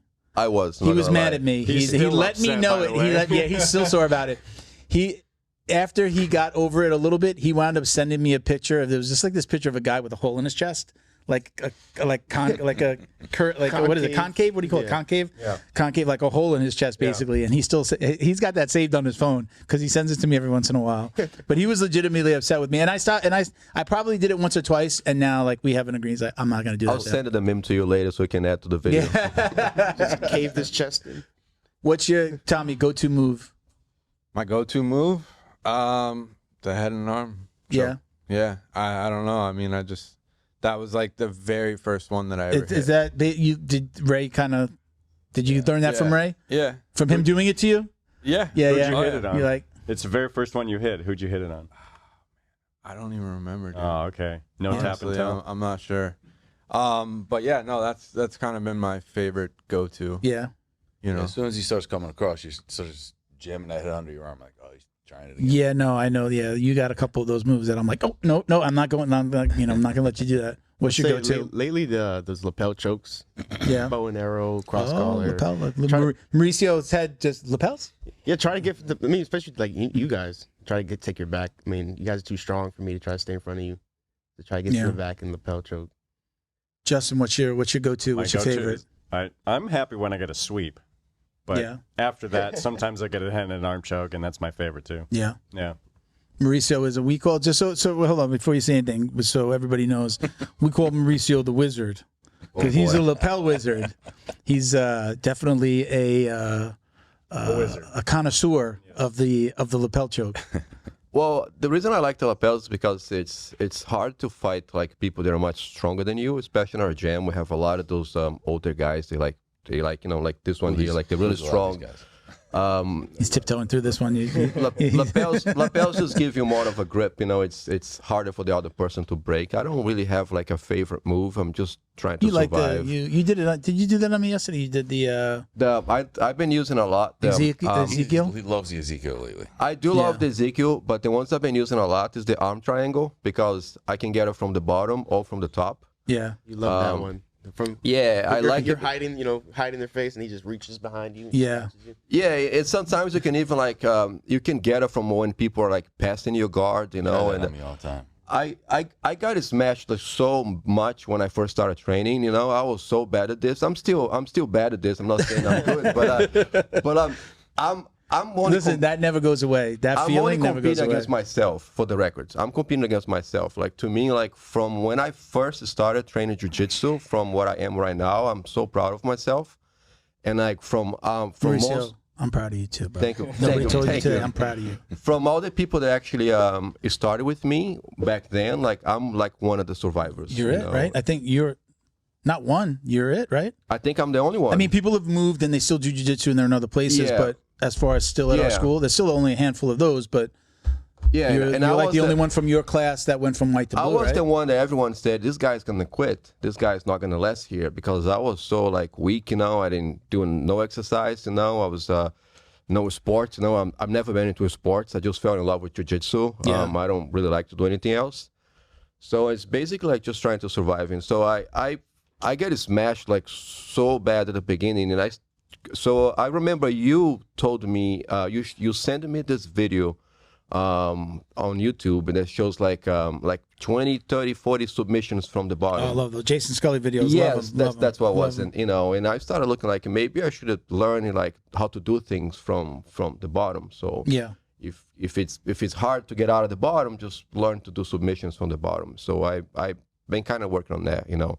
And this is the reason why I liked the arm triangle, just for the fact like you can get it from the top, you can get it from the bottom. You got me in an Ezekiel the other night, right? I did, but I don't think you tap. I think you managed to break it. You know. I think I just wound up like you on. Didn't I like kind of push up on your face a little bit? I couldn't close the angle. You had it. It was tight. I couldn't close the angle. It was tight. That was probably like a Tommy thing. Like, yeah, I probably should have tapped and we could have restarted. Yeah, but, you could have swallowed your ego because I fucked with you so much about the lapels. There was no way that I could tap to that because of not that. I mean, that's not a lapel choke, but because I've messed with you so much on that stuff, I was just like, I can't tap to this. And I think I just gave you like a stiff arm to the neck and pushed you away. Yes, that's exactly what you did. Then you were like, it was too far away from you. I couldn't close the angle, just to get like a tighter. I think I swept you, and then I got on the top. And yes, you did. Yeah. So. Yeah, I fucked with you so much about it because honestly, when you first started doing the lapels, you were really bad at it. Yes, but I still am. But this is the bad part, though. The bad part was that you kept on doing it and putting the lapels over like our faces, and that's fun. You're like scratching our faces, and you should like, as a good partner at the time, this is a long time ago, as a good partner, you should have been letting those go. Like I did with Felipe. I was wrenching it across his face and I paid for it. You should have recognized like, I don't have this, let it go. Instead, it was just like lapel across the face. So I would get mad at you, and that's why I started really fucking with you about it. But you've gotten really good at them. Thank you. Hold on. You've gotten better at that. Thank you. Okay. I'll take it. Has anybody here tapped to one of his lapel chokes? I don't know. I get. Yeah. He got me with an Ezekiel like not too long ago. Right? Yeah. All right. Ezekiel? I think you're the only one who hasn't. So I'm gonna officially stop fucking with you about it because you did give me a nice Ezekiel. So now I gotta respect it now. Thank you, Milton. You just made my day. But okay, but that means that I also get to reintroduce the neon sternum, right? I mean that's fair, right? Don't complain about. Just don't bitch about the wrist locks. Yeah, you're the one that kind of like everybody's doing that thing now where you kind of catch the arm. There's not a name to it, but yeah, I don't know if there's a name for. Everybody knows what I'm talking about, right? Like if you just kind of give. Yeah, he's been called the mousetrap. I don't know. That. Like he locks your arm up and then kind of. I did not invent that. I just learned from the internet. Yeah, it's a good like get somebody to stop trying to grab your lapels if they're in your guard. I mean, you could really do it from anywhere, but it's just like a really good. Every time you reach out, you reach out. I'm not going to say any names, so you always have that person like you when you roll with him and he grabs you and, and just keep holding you. I know what you're talking about. He grabbed my nipple the other night. I was like, bro, please let go of my nipple. So he had I was just like. Usually, like, especially like if the person is inside your close guard, and that would avoid him for trying to grab like your sleeves because you can just flip on the wrist lock. Yeah. It's pretty easy. I mean, that's the only reason I started doing it, just because of that person. Always like, like just grabbing the arms and not let him go. What about you? Your go-to? We went around. I know you. Move? Meathead Jiu-Jitsu. I have to say, I think, what I've really come to love, because it was such a hole in my game, I think, from the bottom, is I love the whole half guard sweep series that we're doing. Okay. The whole Felipe, folding the leg, all that. Because it was a weak spot in my game. I had a couple of little sweeps, but they were never great, from there. But now, like, I feel so comfortable just pulling somebody down into half. Yeah. And I, could sweep almost at will, Okay. As far as submission-wise, I don't know. I know you want me to say armbar, but, I mean, I guess... I'm surprised that every time we ask you never say armbar, but I feel like that's the thing that you're super fast with it. You can get it from a lot of different places. And look, this isn't a diss, but at our age, it's usually you're not moving that fast, and you can go spin around and do that spinning armbar. I'm like, how's he fucking doing this? He's older than me. I would say collar chokes for you, dude. That's what you used to me. At least to me, and it's always like collar chokes. Oh, the collar chokes? Yeah. What is that thing that you do with like a half Nelson? Like if I'm on my side, what is that? Is that a half Nelson? I don't even know what the hell it's called, but come around ahead and just kind of get you get this arm, you get this forearm, you're on top here. Yeah. I hate that. And that kind of sets you up because it pulls your shoulder off the mat for arm bars and stuff too. So. Yeah, I'm surprised that you don't say it because you're so good at it. Remember we had that conversation. We were like, because I feel like my go-to move is like getting the lockdown and sweeps or like the north-south, and you're like, I don't have a go-to. And then he threw like fucking 5 arm bars on me on the next roll, and I'm like, dude, that's your move. And I was watching him do it on other people. He's constantly throwing that arm bar. I'm like, you have a movie. I don't know. Why don't you realize that that's your move? That was like S mount. No, I don't think it was. I don't think it was, because when do we? I mean, arm bars are just like look, you can get the arm bar from here, but we never just work arm bars, if I right? can slide up high and I get to S mount, I feel like totally like great and dominant there. Like I love, or just do it from the top, or I love. I'm working on a lot. Like if sometimes I do go in and I'm like, I try to pick something like I'm going to try to work on this. If I can mix it in. It's just like the sitting on somebody's chest and being in the S mount and getting the really, I'm looking for the arm bar. Like getting the S mount, getting under their head. Yeah, just tucking it up under. And I'm not good. I'm usually not able to get to cross my legs, but just getting it, just leaning across and then getting the arm stuck. You know what I mean? Yeah. Right?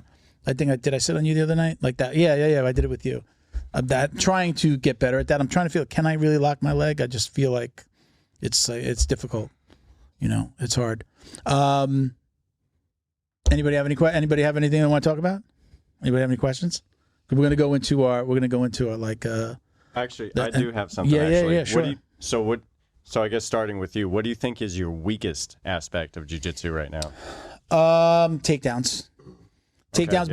But takedowns. You know, my take on takedowns is that it's very hard to drill those because that's when a lot of people get hurt. I have a couple of go-tos, but like when I say takedown, like I pull guard a lot because I'm usually the bigger guy, and if I take you down, I'm gonna land on top of you. Maybe some of the guys here excluded because you guys are bigger, but it's usually when people get hurt, right? You know, an ankle gets caught, or I fall on you and a rib, and so it's hard. I do have like certain ones that I like to do, other than pulling guard. Like I definitely like to I grab the same side, lapel and arm, and I sweep you this way and trip. Yep. You know, but again, I've had people fall, like literally hit their face, and it's like, oh man, I feel bad doing that. If we're going to compete, that's one thing. Right? If you're going to compete and I'm rolling with you, then hey, you better know what's coming. Right. But for just like a hobbyist, I feel bad doing that. So I'm usually going to pull guard. That's why I pull guard so much. Okay, yeah. But definitely that's the weakest because I don't work it as much. I wrestled a tiny bit in high school, in junior high. I just wrestled for like 2 years. So like, you're doing double legs and single legs, like. I'm super comfortable doing that. Like we don't really work on even doing just the shoots. Like like a lot of schools will just do the shoot down the mat, like just the same way we shrimp down the mat or do rolls, right? They'll like, okay, do your double legs. And I mean, we don't really even do that.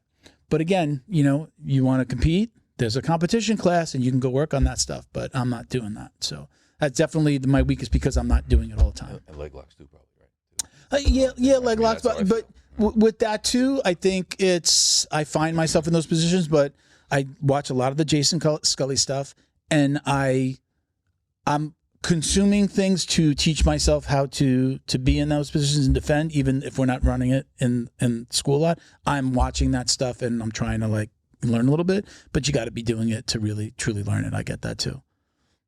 What about you? So if that's your weakest point, takedowns or even leg locks, I guess in this case, we can use leg locks as the example.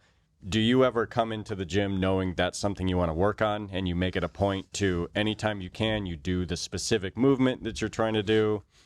So whatever it might be? There are some times that I'm absolutely going in there trying to work on something. Like I've gone in there, like even right now we're doing like a closed guard series. I've been doing nothing, but there are 2 Jason Scully videos. It's like part 1 and part 2. He recorded them years apart. I should probably share them to you. No, it's closed guard techniques, like from the bottom, like actually top and bottom closed guard techniques. Okay. But all I do is I put like on Saturday and Sunday, I have a coffee and a banana before I go. I don't eat breakfast because I don't like going on a full stomach. I have coffee, banana. I got my massage gun and I'm watching those videos and I just keep on playing them until I'm ready to leave. And it's like 55 closed guard techniques in 7 minutes. And it's not about learning all of them. It's about going, I'm always there. And then I hyper focus on that one. And that's when I'll go, I'm going to try that today. So you'll pick 1 or 2 out that you'll try for the I'll day know, or like, whatever. Man, I keep on winding. Because of something else that we're training, I might go, I keep on winding up here when we're doing that. That's where I should be going. And then I'll try to do that. With the leg lock stuff, like I definitely go for a lot of ankle locks. because we worked on that. We worked on some entries, and then I started doing. I was more comfortable doing it. That's the leg lock I go to. I was talking to Omar the other night. He was like, he likes to like invert, and he grabs that leg to do a knee bar. Right, he does that all the time. He's probably done it to everybody here, and I've looked at like, how do I defend that? And I'm like trying to like, when he goes under, I try to get him in a cradle, or like there's like, I'll work on that. Sometimes it's specific to the person. Like I know that he does lapels. I gotta make sure I'm defending lapels. Right. He likes to do the armbar stuff. Stay tight, keep my arms close, right? So like sometimes it's individual. Sometimes it's maybe not on purpose, but I just, I do watch a lot of stuff, but sometimes it's not on purpose. I go in and I go, oh, this guy's doing that. Ding, ding, ding. The thing goes off in my head. Oh, I know what to do here. And then I start to work on that with that person. So sometimes it's on purpose, and sometimes it's just like, oh. Right. Just realizing in your overall game, yeah, like, you're usually there. Yeah, like Omar cannot get that on me anymore. Omar can't do it the way that he used to. So he's got to work on like, all right, everybody's figuring me out. Like, how do I get into this, or what's the other thing I have to do? Because now I know when he goes under, now I just get him in a cradle. Right. When he starts to invert, I'll get him in a cradle, and then it's just completely stuffed. So, that's me. Anybody else? Do you watch a lot of stuff? You're always sending stuff. Yeah, you do watch a lot of stuff because you're always sending. I see a lot of stuff. I keep a little log of stuff that I keep on from Instagram, stuff that I'll go through sometimes. I'll watch it a few minutes before I go train or something. But yeah. It's always different stuff, though. Who watches it? Who watches a ton? Is everybody like? For sure. Yeah. Is anybody like buying instructionals? Or is it more just like the 30-second, 1-minute Instagram stuff? Pirating instructionals? You didn't. No, we'll bleep that out. But anyway, ever. I've purchased one instructional. And I am a member of the Grappler's Guide. It's like you pay $99, and it's like you get for life. And there are a lot of famous. But I even logged into it because I consumed. Sorry, Grappler's Guide. I like those. I'm more about the 55 moves in 7 minutes because then I can pick something out versus like you have to watch it and then practice that thing, right? If you're going to watch an instructional, you have to then go either pause, grab a grappling dummy or a partner, and then do it. In my mind, that's the way I look at it. I have to now do it, but I can pick something out of like, okay, I'm usually there. Let me go work on that position. That's what works for me. Maybe that's not for everybody, but for instructionals for me, the only instructional I ever bought was Marcelo Garcia's North-South. My cousin. Because I love that North-South so much. I was like, give me more. I wasn't getting enough from the free stuff. That was the only one that I've ever purchased from BJJ Fanatics. I bought Wagner's, the 50-50, the arms years ago. Yeah. Maybe a couple years ago, I bought Hodger Gracie, his whole series. And that, to me, is like gold. Yeah. The Hodger Gracie stuff because, especially because I'm old now and, I'm not going to be doing a lot of the fancy stuff, even though somehow I get called Fancy Ray. I don't know. Felipe threw that out one day, and now it just stuck. Yeah. But Fancy Ray. Because Hodger Gracie, he likes to do that if you ever fancy watch stuff. and stuff, it's such like direct, Basics, right? simple, basic stuff. Ray, have you ever followed Tom DeBlas? Do you watch any of his? Because he's got like an old man series too. That's specifically. It was actually called like Old Man Jiu-Jitsu. Yeah.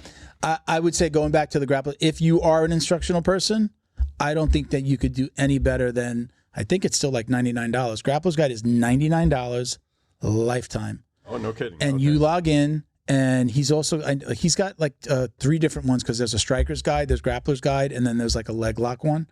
I believe at least under the Grappler's Guide, though, it has almost, I think it has all of it. Multiple coaches, or it's just so he has people come in. He does stuff, but he has people, the same ones that are on BJJ Fanatics. He has a lot of those guys come in. I think he's got famous names in there. I just know it.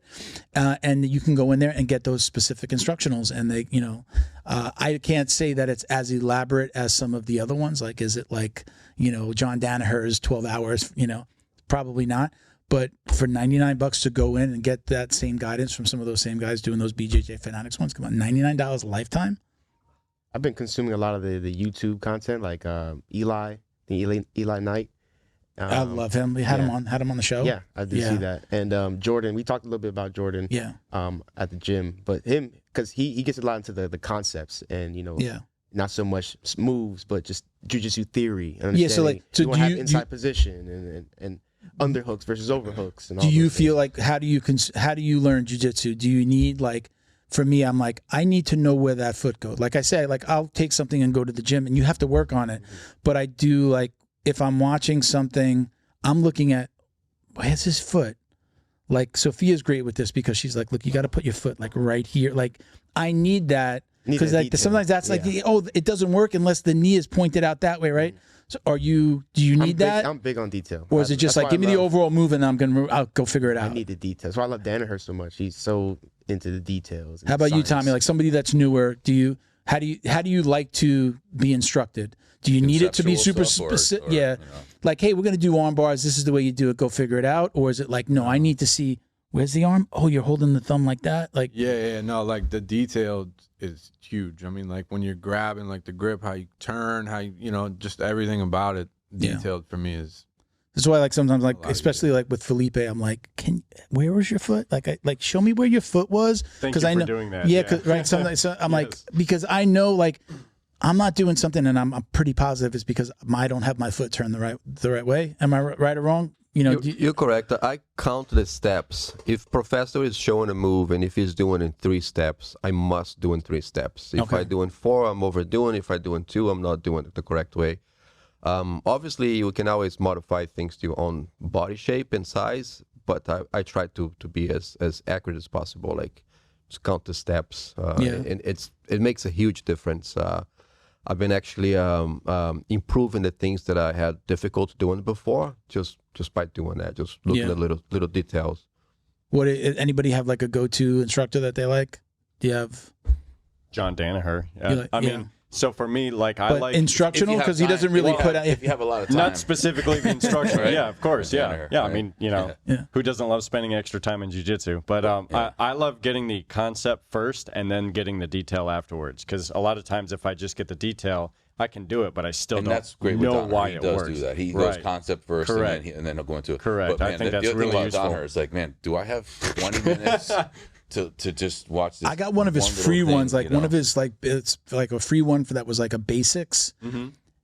And I'm like, when does the jiu-jitsu start? Yeah, right. And this is from a talker going, man, this guy talks a lot. But all those concepts, they help it stick. I've noticed it helps the information stick in my head. I do like that. It's kind of like the old like hearing it, seeing it, right. Doing it right. So like when you're instructed, like writing it, hearing it, writing it, seeing it, right? Yes. Like it is important. Like I can know the detail, but if I don't know why that detail works, why am I putting my weight here? Why am I putting my weight here? Oh, because this. And this could happen. I don't see anybody doing this in the gym. Does anybody log or journal? I know like some people like to do that because like I used to. Yeah. Like what would you journal though? Like what would you actually write down? When I was injured and I would just come watch class, but I would literally write as many specific details as I could watching Felipe teach whatever move. Yeah. How about you? No. The closest thing I do from journaling is just saving videos, the ones I like on social media. Usually, like if I see something like on Instagram or Facebook, I just like it and I subscribe to it so I can keep seeing more. Yeah. And that's kind of how I learned the wrist lock. Yeah. If I see something I like it, I just try to watch like over and over and over and over. Yeah. And the next day, I still don't remember half of it, and then I have to do it again. I like the Eli Knight stuff because Eli Knight, even like in that small like 1 minute Instagram video, like you can get so much. Yeah, he really absolutely talks you through every position. I do like these ones where again, maybe it's more random, but they don't talk at all, but they'll be like arm here, like grab this, or like maybe there's some words on the screen like make sure you grab the ankle. Like I do like those too. Bell. So you like you're seeing it and reading it, Quick bits from is it Malachi? Yeah, Malachi. Malachi Friedman, we just had him on. I didn't really watch too much of it, but lately, the last like month or so, I've been watching more and more of them because what I like them with they're quick little hits. Yeah, they're like boom, you can watch it 20 seconds, front of the move to the back of the move, done. Yeah, So I think at like our level at Brown, I think it's a great one. Not that you can constantly learn from, but for the amount of time that I can put in outside, I'm still working, I'm still doing other stuff. I like those because I'm like. Oh, I especially love like when I see something, I'm like, oh, I'm always there, or I like that move, and now they give me a little nugget. Then I'm like, oh, wait a minute, let me watch that a couple of times. But I think he's really great too. He's definitely a go-to for me now. Not just because I was watching him before we had him on the show, but he's definitely like. Especially now that I know he was he's a American top team guy. Yeah. So I think him and I didn't really cross paths too much because it was like during the top because I took years off in between, when I had first started. So he was probably, I think he was there during that period of time when I was off for like 5, 6, 7 years, whatever it was. Let's go down again to craziest thing that's ever happened on the mat. Think everybody, any craziest story let's just say jiu-jitsu related, on or off the mat, competition, mat, anything? Anyone? Let me see. I mean, I was just normal rolling, one day, and I got kicked in the head by the person rolling next to me. Was it me? It wasn't you at this time. So this kid was going. He didn't do anything wrong. It was just a freaking accident, And one of those days. There's a lot of people, and not too much space, And I felt like his heel just hit me on the head. And then I was like, okay. And then I look on my gi, was covered in blood. I have like 4 stitches, on my head because of that. And I want a name. I want a name. I think it was Pedro, Tom's son. Okay. He was rolling with Flo, and I don't know what happened. Like I said, it was just a freak accident. I don't think he did anything wrong. Yeah. I don't, and poor kid, he apologized to me like a billion times. Like he felt so bad about it. Even days after, he's like, "I'm so sorry." It's like, dude, chill. I know it wasn't your fault. It was just an accident. It happens. But it's just because it was so gore, like so much blood come out of my head. My gi was like covered in blood. And then I went to the clinic, to get stitches. And I come home, and my wife looked at the gi all bloody. It's like, "Oh my God, what happened to you?" And that was really weird, just for the fact that was a little cut, but it was something like much worse. And in situations like that, where I've come home with like a black eye, or got hit, or got hurt, my wife would always be like, "Why are you doing this?" And you paid to do that, Yeah. Anybody else, significant other, that's been like, "What are you doing?" The first time I came home with a black eye, first of all, it was my first black eye ever, and I was so proud of it. Yeah. My wife was like, "How do you feel about it?" So she didn't hit me with anything initially, and she's like, "Well, if you need me to, I'll just cover that up so that when you go into work, you're not going to get in trouble. Don't worry about it." You want everybody to see it. No, she supported me, Yeah. But did you were proud of it, right? I was very proud. It's like a badge of honor. Absolutely. He's like, "I want to tell everybody I was fighting." I had Alan, can you still see that little red mark there? Yeah. Alan gave me a straight freaking fingernail into the eye. And it was actually like the next day, there was a little bit of a black eye there, and in my honestly, like it's weird. Like There's I'm proud of it. Yeah, I'm like he was like I was bleeding. I had to stop. I went to the bathroom just to check it. It was like right into the corner. Like I felt my eye get hit. So I'm like, damn, did he get the nail in my eye? Good job, Alan. Facial contusions. It's like, that doesn't even like phase me at all. No, it's kind of weird. It's like, when people say like, how do you watching these guys in the UFC get punched? I'm like, you don't understand. Like, they don't really care. It actually kind of like you love it. A lot more than it actually. Yeah, does. like you might get a black eye, but it's just like there's times where guys get really beat up, but when I get hit, I'm just like, it wakes me up, and I'm just like, there's a little part of me that smiles, especially when the guys that's like, "Oh, I'm so sorry," and I'm so sorry. It's probably happened with. Yes. I'm like, I love it, man. No big deal. Story. I got a story for tomorrow now, right? Like I've never Battle been like, scars. "Oh man, my eye is black. Let me cover this up." I'm just like, yeah, man. Yeah, right. Battle scars, right? Yeah. I'm fucking proud of it. Absolutely. Right? I'm only cool with it until my lips get busted. What? Sorry about that, Sean. Yeah, when you get hit in the mouth and cutting your lips up. Mouth guard, man. I'm like, I wear the mouth guard. I have to invest in one because I tell you the mouth guard. There's pisses me obviously, I don't want to. I've wore a mouth guard from the very first day. I've never not. If I don't have my mouth guard in, it's because I just forgot it in my bag. I've worn it since day one, and I was just always worried about it. I'm like, I know that I can catch a knee, and I don't want to I don't want to freaking have to get dental work, and so I've always worn it. And what have discovered, we've talked about this before, is you can, somebody's choking you because it eliminates the grinding of the teeth from the equation. Like if you're like this and you're biting down because somebody's really choking you, you're not going to tap. You don't have to tap from that. You're biting down on the mouth guard, and am I wrong? Nobody? I don't think any of you guys wear mouth guard. Nasty crossface, that mouth guard really helps. You're not grinding. It takes the grinding of the teeth out of the equation, and you can last a little longer. So I've been in situations where somebody's like maybe not choking, but like it's like really pushing the teeth in. But I'm like, most people would, if they didn't have a mouth guard, would tap because they're like, fuck, my teeth are gonna be fucking Last cracking time my I teeth. tried that, I went to sleep. Just saying. Oh, you've been slept? Yes. Have you when recently, right? Yes, recently. I actually was rolling with him.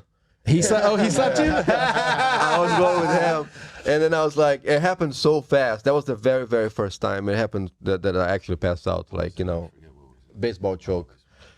And he knew. He's like, oh, baseball, yeah. I was like, and this is like what is the weirdest thing that ever happens to me at jiu-jitsu, because I started to dream that I was home, and then I opened my eyes and I saw this guy. He's like, what are you doing here? He said to me, are you okay? Are you okay? He was just like, Really? Wow. Yeah.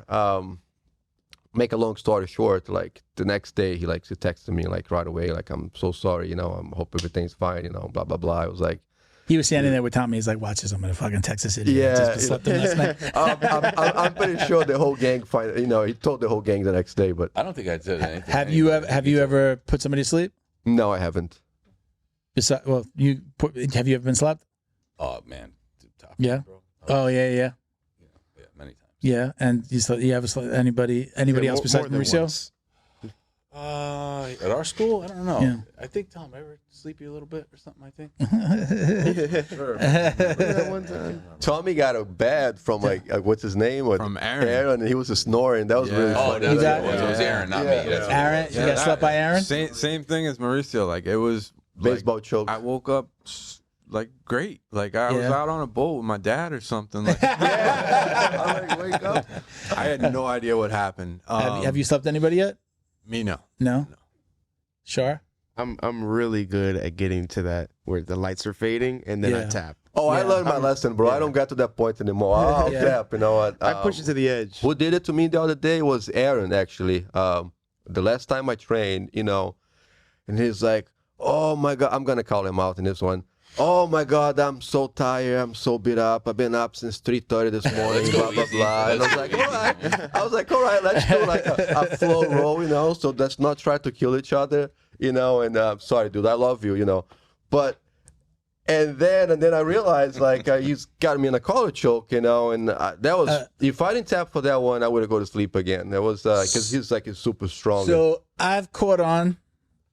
Aaron is he's one of my favorite people there.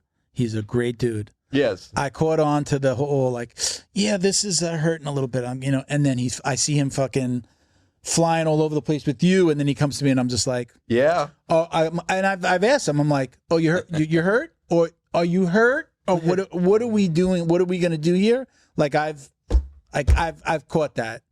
That's not. I truly believe that he's hurt, Aaron's but he doesn't have a slow button. He doesn't have a flow button. In Aaron's case, I truly believe he just doesn't realize how athletic maybe how strong he is, and like how hard he's actually being. I mean, he's a lot better. Remember, when it first started, the first year and a half, he was like, I don't care what you were doing with him, it was going to be brutal and miserable. Like even just doing the technique and stuff, I was just like, oh man, he's been like, so stiff like this. I'll be like, hey, you want to roll? He'll be like, oh, and then he goes over there and he's like flying all over the mat with Tommy or somebody else, and I'm like, doing cartwheel son passes. of a bitch has avoided me. So I usually I usually let it go with him, but I don't let it go. Like when you try to avoid me, I usually I seek you out. I stalk you. I don't know Aaron that well yet. I to have stalk a him. great strategy, that I've been using. It's been working so far. It's like if it's open mat, I usually roll with Milton first, because the first roll is supposed to flow. So I usually No, but I won't. No, but I caught on to that. I won't flow with you. I usually go straight to Milton. I won't flow with you. I won't flow with you on the first one. That's usually why I get you out of the way early too. Yeah. Oh, son of a I bitch. actually do. Yeah. Son of a bitch. Not to let you in on it, but Good. Oh, well, you just did. You let everybody in on it. Now I know. So who does? So I've never been slept, and I don't think I've ever slept anybody. If somebody is, I've let go. I'm like, all right, yeah, you could be brave, you could be brave, whatever. But I've let go where maybe I could have slept somebody, but I think I've been good at the culture. the at our walls school, are closing in, and it's getting a little dark. The culture, at and our I'm school like, is a lot I better different. fucking tap, or I'm gonna be foaming at the mouth in a second. I mean, that all happens so Felipe's always fast. saying, "Don't be a hero, just tap." You know, so Yeah. our school, that's our culture. Don't be a hero. You know? Yeah. And I'll tell you, like when we were a top team, it was not that way at all. Yeah. So Like if you tap Culture's yourself, every we yeah. were trying to really Tap or die. muscle through a lot of shit. That you probably shouldn't. You know, yeah, I've talked that, and when I've talked about that, and like I've said hobbyists or something like that, I'm like, but you know what? Don't sleep on the hobbyists, man, because we've got some tough guys. You know, we got some big guys, we got some tough guys, and it's just like just because you say hobbyist or like being that way, look at the injuries. Yeah. Right. Look at the injuries that occur. But it's also that culture of, look, we're going to be, a lot of those guys want to fight, or they are Any actually given day fighters. At top team, you were in that mat. There was 8, 10 guys from the UFC. Training along, with the regular class. There is no. So it was, was this Coconut Creek top team? Yeah, HQ. You wanted to before it was in that building, even right? before it was in that building, it was. You wanted over to on do Johnson jiu-jitsu Road, for the other road, life. yeah. What's that? You wanted to do jiu-jitsu for life. Yeah, man. But that's the thing. I think, when I talk about it, I'm saying, does it sound like I'm being a pussy? At the same time, I go, I want to do this for another decade. I'm in 9 years. I want to do this for another decade or more. And I know that I can't do it if I act like that, try to be the hero or go really tough. That coral belt, spazzy brown belt. Yeah, right. Yeah. I know my limit. Like I'm doing jiu-jitsu for me. I could give a fuck what anybody says about how they want to train. I'm doing it for me, and I know that the only way that I last is if I'm careful, if pulling guard, not trying to hurt other people. But like, also, when you're super aggressive, who do you wind up hurting most of the time? Yourself. You wind up doing something stupid. You're like, oh, fuck, man, what did I do to myself? A couple of you guys said what you said, right? I did it to myself. Right. I did it to myself, right? Or you end up hurting your friends. We're all friends here. I don't do knee cuts real hard. You get your leg cut. You you have a great knee cut. Man, if I try to do that, I'm like, man, and that's I'm going to go to that side. It's going to be my right leg. I've already fucked up that leg. And now I know what it's like to be out in I don't have 9 months at 50 years old to be off the mat. To be off, 9 months off and you're at 25. All right, you're probably going to be doing. I think we're all lifers, right? You're going to be like, all right, shit. I'm going to be doing this for 20 more years. I don't know that I have 20 more years in me, so I want to make sure that I take care of myself as much as possible. That makes sense, Sure. right? I think that's why that's why I train so many days now, because I keep thinking about the clock of how much time do I truly really have left to train. Yeah. How old are you now? 54. 54? Shit, man, you're fucking old, bro. So do I got 10 years left? Maybe. I mean, I don't know. But I think it's how you train. Who did we have? We had somebody. I forget his last name. I'm sorry, Nicholas, not Marigali. We had a recent guest who talked about. He's like, he was Hodger Gracie's first black belt. He talked about. He was like, I roll hard maybe 8 times a week. I think he said something like 8 to 10 times a week. I'm rolling hard. I know my body. I know when things hurt, and I'm smart enough to know Gregoriadis, Nicholas Gregoriadis. He's like, I know that that's not sustainable for my body. I know he does like a lot of yoga. He's super active. He's an athlete, and he's like, I'm doing jiu-jitsu and teaching. He's in, going to classes, and he's rolling like 8 to 10 rounds. I mean, even like, Felipe's not rolling with us fucking hard every day. Felipe doesn't roll me anymore. I mean, I don't blame him. I can't remember the last time I rolled with Felipe. I cannot remember the last time I rolled with Felipe. He's smart. He knows, and look, he also goes to train with Jay-Z, and he goes to Wagner's to train. So it's not like he's avoiding me, the little brown belt, right? Yeah. But he knows, knows where to put his energy in. He knows where to, I'm going to be training here with these guys. But right, he's not rolling with all of us on an open mat or even during regular training hard, right? You see him rolling with Kai a lot, working on new moves. He's rolling, He grabs certain people and he's practicing things, and then he's figuring things out, and then he's teaching us. But I think if you want to be around for a long time, you do have to be careful. Adolfo gets the hard rolls from him. Yeah. And he'll never say. He never says no. He'll always roll with him. He never goes. But that's the thing, though. You have to make. I think you, as anyone who's doing jiu-jitsu, you have to make a conscious choice of what am I here for, and if it's I'm going to do this to compete. I think your life cycle in rolling hard or being able to do this is limited. You're gonna shorten that.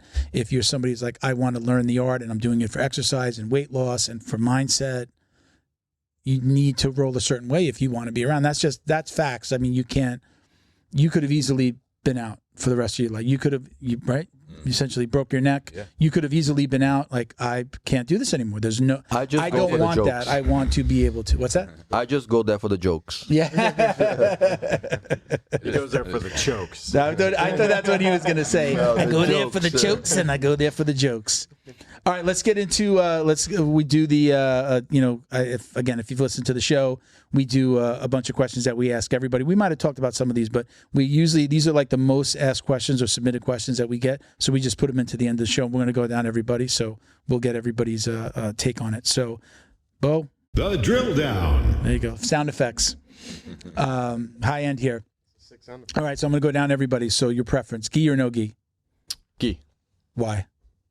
That's mainly what I've learned in. Yeah. I've only done no gi maybe 10 times, 11. Yeah. It's not been many. Gi or no gi? What's your preference? I would say gi.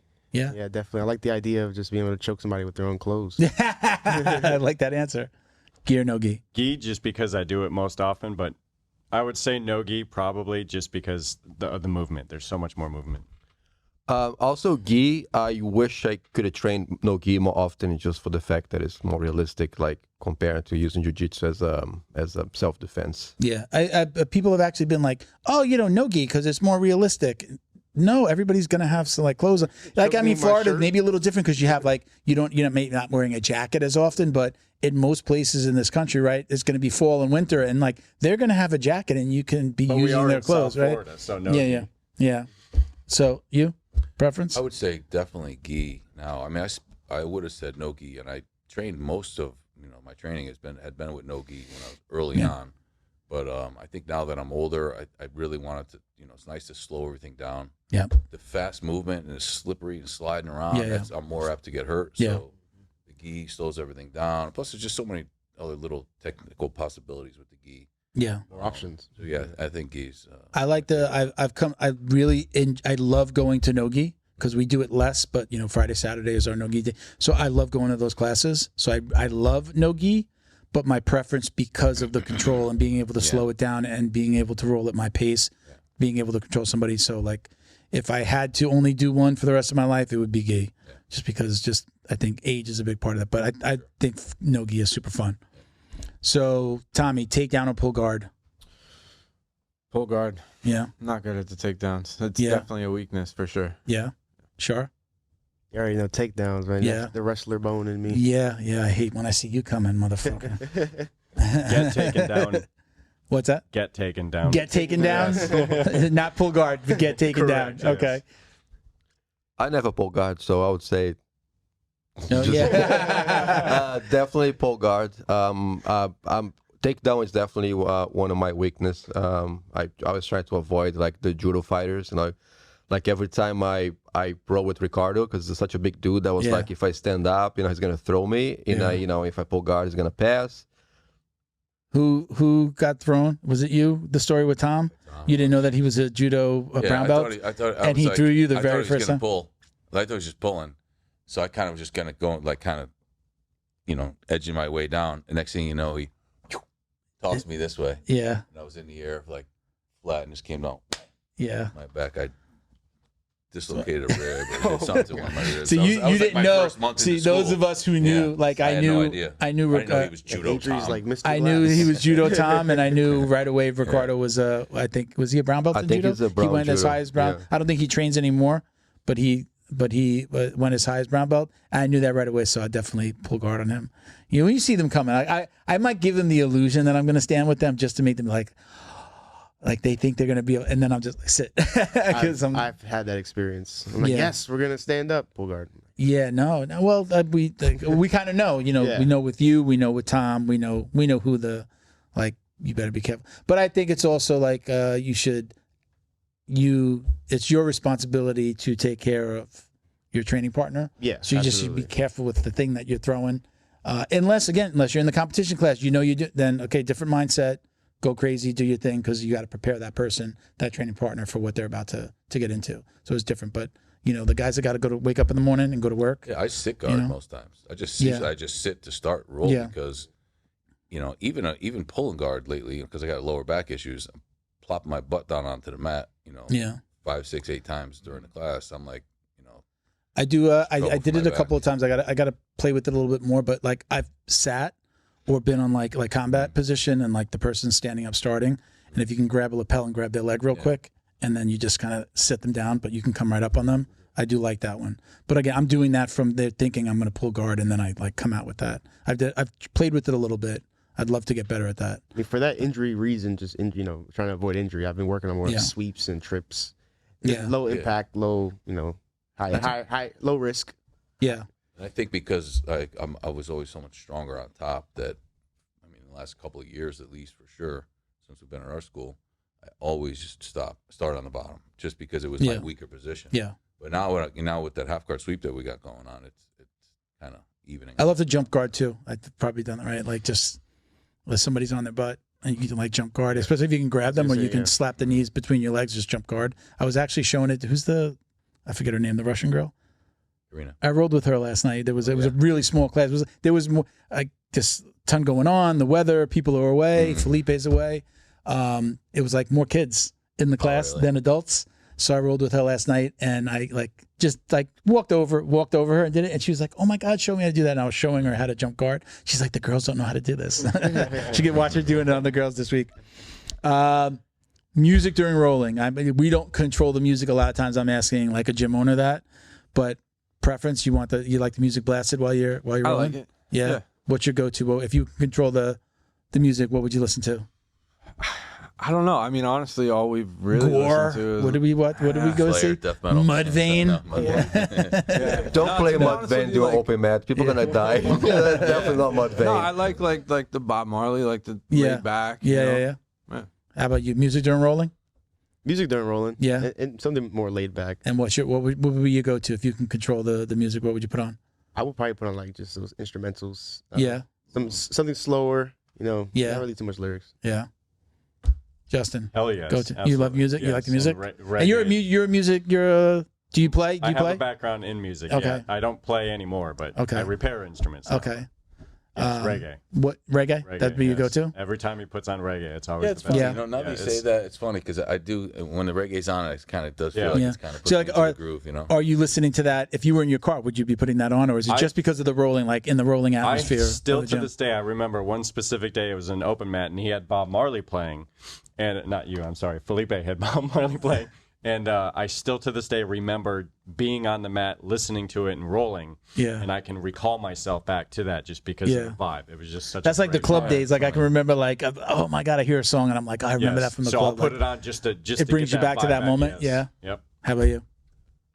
Definitely music. Something like, reggae, like something with a nice and calm. I don't think playing any Mudvayne, like doing on an open mat, is just gonna get people like too worked out and and be aggressive. Yeah. Do you remember back in the old school when the coach used to do those motivation speeches from YouTube? Yeah. It has like Arnold Schwarzenegger. Yeah, like the talking, workout videos.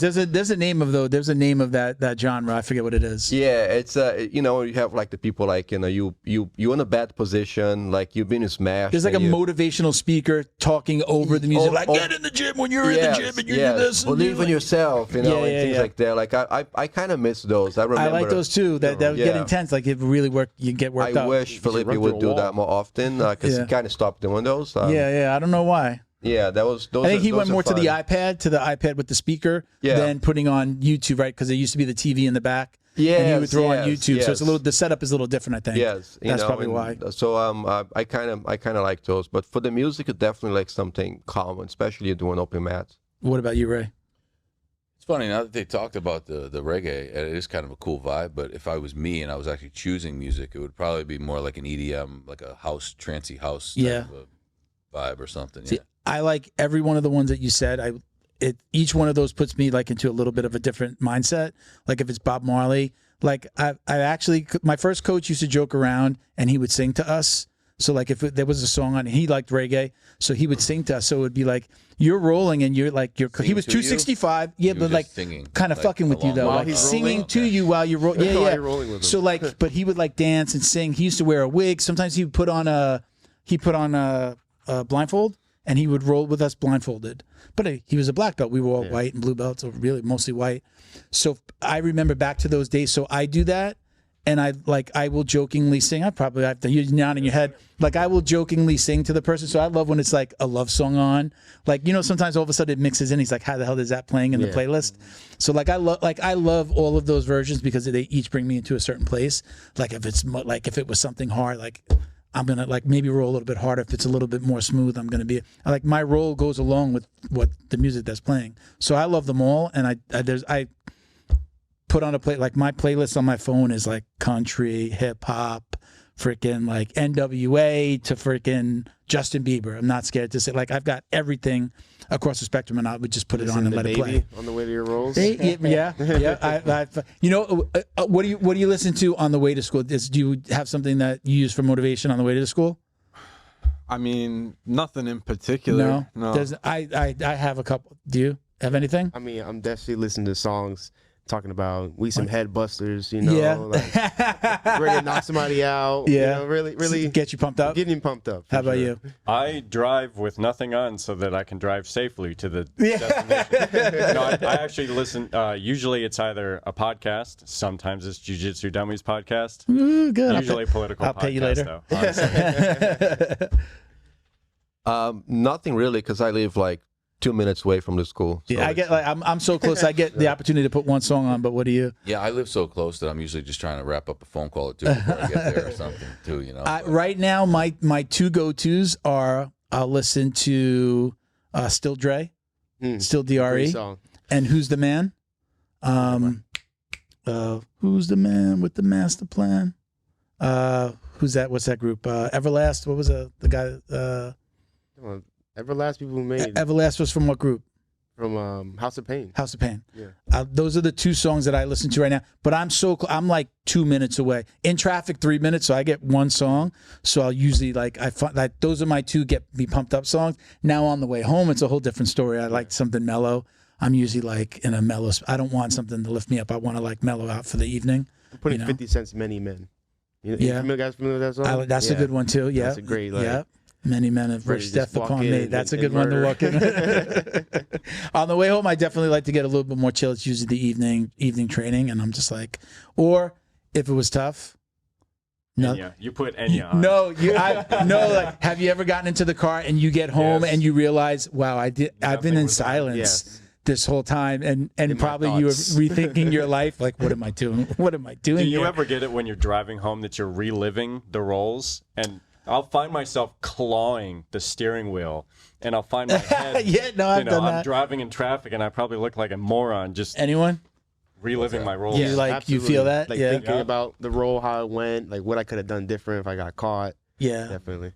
I'm usually if I'm reliving it, and this is definitely like an ego thing that I always have to work on. Is like if I'm mad, like somebody did something stupid, and maybe I got hurt, or I'm like, man, that motherfucker gets me. Like Ricardo, the judo guy. He's a tough role. Tough. Yeah, he makes me like when I've gone home and I'm thinking, how do I do that? And I have a little thing going with him now on how I've slowed him down. Yes. Like I've been catching him in my guard. I hope he doesn't listen to this. We actually we rolled it. I'm frustrating him with if I can get him into my guard. We have like a battle with him trying to get out, but that's just me like slowing him down, trying to figure out, okay, now where am I going? Secrets too, you know? What's that? Notice with him, one thing I noticed, I always felt kind of frustrated with. He always takes you to the other side to pass on. Yes, he told me that. Like So Did you know? gotta Does he force him. verbalize You it to you, or gotta you force just him. know No, that I he just does noticed it? He told me that too. realizing that, you know what I mean? He goes to the weak side. He Yeah, admitted it. goes to the weak side. He'll But go to it's you. smart though, because most Right? people He are takes not, everybody to the left, to ready this, to defend on that side. yeah, so much. yeah. But that's So he's, and that's happened throughout. 9 years in, there have been people that have come through jiu-jitsu that have made me do that. That's usually when I'm going home. That's happened with Ray too, with this damn freaking half Nelson, whatever it is. I'm like, how the fuck is he doing that? Like, and I had to like figure that out. The Kimura trap. I'm like, man, fuck. And I'm home like this. Kimura trap. I never feel like I get angry. No, I never get mad. And I feel like I and I'm known as a bad temper, angry dude overall, like for the most part. But for whatever reason, I don't ever really. Do you ever feel like I get mad when we roll? No. Quite the opposite. No, quite the opposite. That's Yeah. my stupid. I never, No. for whatever reason, I never. Even if I'm When getting you told beat me up or stories the something, other I never day, get mad. remember It's you were just telling me weird. stories the other day about like the past. I was shocked because if looking at you, you would think what you told me about your past. I was like, if I didn't know you and I just saw you, I would think that that's the guy you are. To see how chill you are on and off the mat, to hear those stories, I was like, oh really? You were like that? Like that was odd to me. That didn't go along with the Ray that I know now. Like you're super chill and. Yeah, Like you're gotta like, be yeah, careful there's a about those wedding at stories, my I guess. house this weekend. I'd just like, I'd be like arguing with my wife about what the fuck you doing, like I'm not. Yeah, I wouldn't be that. I wouldn't be that guy. You're definitely. I do get mad. I've gotten mad on the mat though, like, and I've showed it, and Yeah, I've seen it. I almost had that fight with Alex, like on the mat. The older Alex, me and him, we were doing flow rolls. Listened to many men before. We on were that doing, day. Adolfo was the coach. We were rolling. It's like, we're going to catch and release, but it was like catch and release. And we were going for like more than a 5-minute or 6-minute round. And switched to Alex and we're catch and release. It's a good flow roll. If you, catch the submission, you let it go and you continue. What does Alex do? Alex gets me into a freaking triangle and he just fucking starts. Finishes the submission. But now I'm like, catch and release. You've gotten it. I'm going to like kind of let you like show me the finish and then you're supposed to let go and we're supposed to continue. You went straight for the He kill. fucking went for the kill. And I wound up getting out and I get out, I'm on my butt and he comes at me and I kicked him away from me and I'm like, motherfucker, like you just, best of friends with him now. But we were like on the outs for like probably more than a year, like where it was like Felipe kept us apart. We wouldn't roll together. And then one time it got verbal. It got verbal there and Adolfo like had to get in between us. Alex like went outside to cool off and Adolfo made me roll. He's like, come on, we're going to roll right now. And he made me roll it out with Adolfo. Me and Adolfo was rolling. And then I just had to stop. I was so like frustrated and angry. And I was like out of breath. And I definitely wasn't in the best like cardio shape. But he just made me get it out. He's like, get it out here. Let's, but he made me. I was just like, no, man. He's like, no, come on. He grabbed me. He's like, we're going to roll. We're rolling. And it's like, Adolfo says, you're going to roll. You're going to roll. So like, it made me roll out the anger a little bit. That's cool. But yeah. But yeah, that was probably the most angry, and I learned a big lesson after that. I'm like, I should have just tapped. Even in that, I could have avoided all that by tapping, but I had to be too proud. Even in, I could have just tapped early, like even like, hey, bro, what are you doing? Tap, and then we would have continued. But part of it was he had this thing about to this that he's never tapped me out. Mm-hmm. And he had this thing he had his list of people he hadn't tapped. I gotta get you. And but he did this thing where he would stand up at the end and go like this. An air check? The bucket list. Oh. Yeah. So he would go like this. So I knew that. And I knew that even in that floor, he hadn't gotten me and he wanted me so bad. And I wasn't going to give him that satisfaction. So again, it was ego against ego, mine just as much. But I was like, there's no way I'm going to let this motherfucker stand up and do this. But again, I see him. He cuts my hair every weekend. He's a good friend now, So, all right. So listen, we're running long. Let me go through these. So we talked about watching jiu-jitsu on the mat, so we won't talk about that. So what's your ultimate goal? Do you think this is something that you're going to do for the rest of your life? I would like to think so. I mean, I'm enjoying it. I like the company. I mean, I'm around a group of people who are all positive, trying to better their situation, better their lives. Yeah. You know? If you want to keep your job, you know. Is there an unknown job requirement? Because like Ray's got like his entire family, staff. He's like, you want to be my friend or work for me, you must train jiu-jitsu? He tried for like 12, 13 years to get me to train. Really, that long? A long time. Like threatened, Tom, I'm going to hold your check. Tom, I'm going to do this. I'm gonna do that. You know? But like, it turns out, man, it was literally one of the best things I've done for myself in a long time. Yeah, that's You know? good. Amen. Yeah. Yeah. How about you, Shar? Do you see? I want to get my black belt. That's definitely the goal. Do you feel like you would own a gym? Is this like a career path for you? Because like it can be, right? I mean, you can get higher level and coach and open a gym. I mean, do you feel like Definitely want to. Is that a dream? I've thought up until the black belt point. After that, and competing in the black belt, Yeah. you know, tournaments, brackets, Yeah. things like that. Yeah. But as far as coaching or owning a gym, I'm not sure yet. Yeah. Justin, I would long like term. to safely get to my black belt. I'm getting older. Gotta Well, get to my you're wearing the black right belt. outfit for it. Yeah. Got the right mentality. Mauricio? Same thing. Like I mentioned before, I never liked anything else sport-wise. I fell in love with jiu-jitsu. Soccer? And right, did you tell me like you never played soccer or you I never liked played- soccer? oh, of course. Being Brazilian, I mean, is that like a... I'm from Brazil. I played soccer like many times. You know, I just never got into it. You know, and I was highly discriminated for. You know, because in Brazil it's like you don't play soccer. You know, Something wrong with you. Something wrong with you, and especially like people automatically think I'm a soccer fan just because I'm Brazilian. But I fell in love with jiu-jitsu. I don't see myself not training. You know, it's been occasions that I couldn't train for some reason, and it sucks. You know, I get the dreams. I don't know if it happens to you guys when you don't roll for like too long and you start like dreaming that you're like training. You know, so That happened to me when I did compete. I would dream about the competing. Dude, I would. That's the only time that I would really dream about jiu-jitsu. But I think it was. I was not over. What's not the word? Not overcompensating, but I was nervous. I was overwhelmed. Obsessing about it. Stuff, Obsessing. Yeah. That's the word. I was obsessing about it. And I used was to just care more about the belt at the beginning, you know, like I want to get out of the white belt, you know, and want to blue to purple, you know. But today I don't really care about the belt that much, you know. It doesn't really mean as much to me anymore like it used to, you know, because take your belt away, you still have the skills, you know, and you put a belt in someone who never trained before, he's not going to have any skills just because of the belt. Yeah. I just want to keep training, you know. I love the connections that I made throughout those years, you know. I make so many good friends. Jiu-Jitsu brought so many good things to my life, and especially between me and my son, you know. It's something that we do together, and it brought us together, you know, as a father and son. Too, right?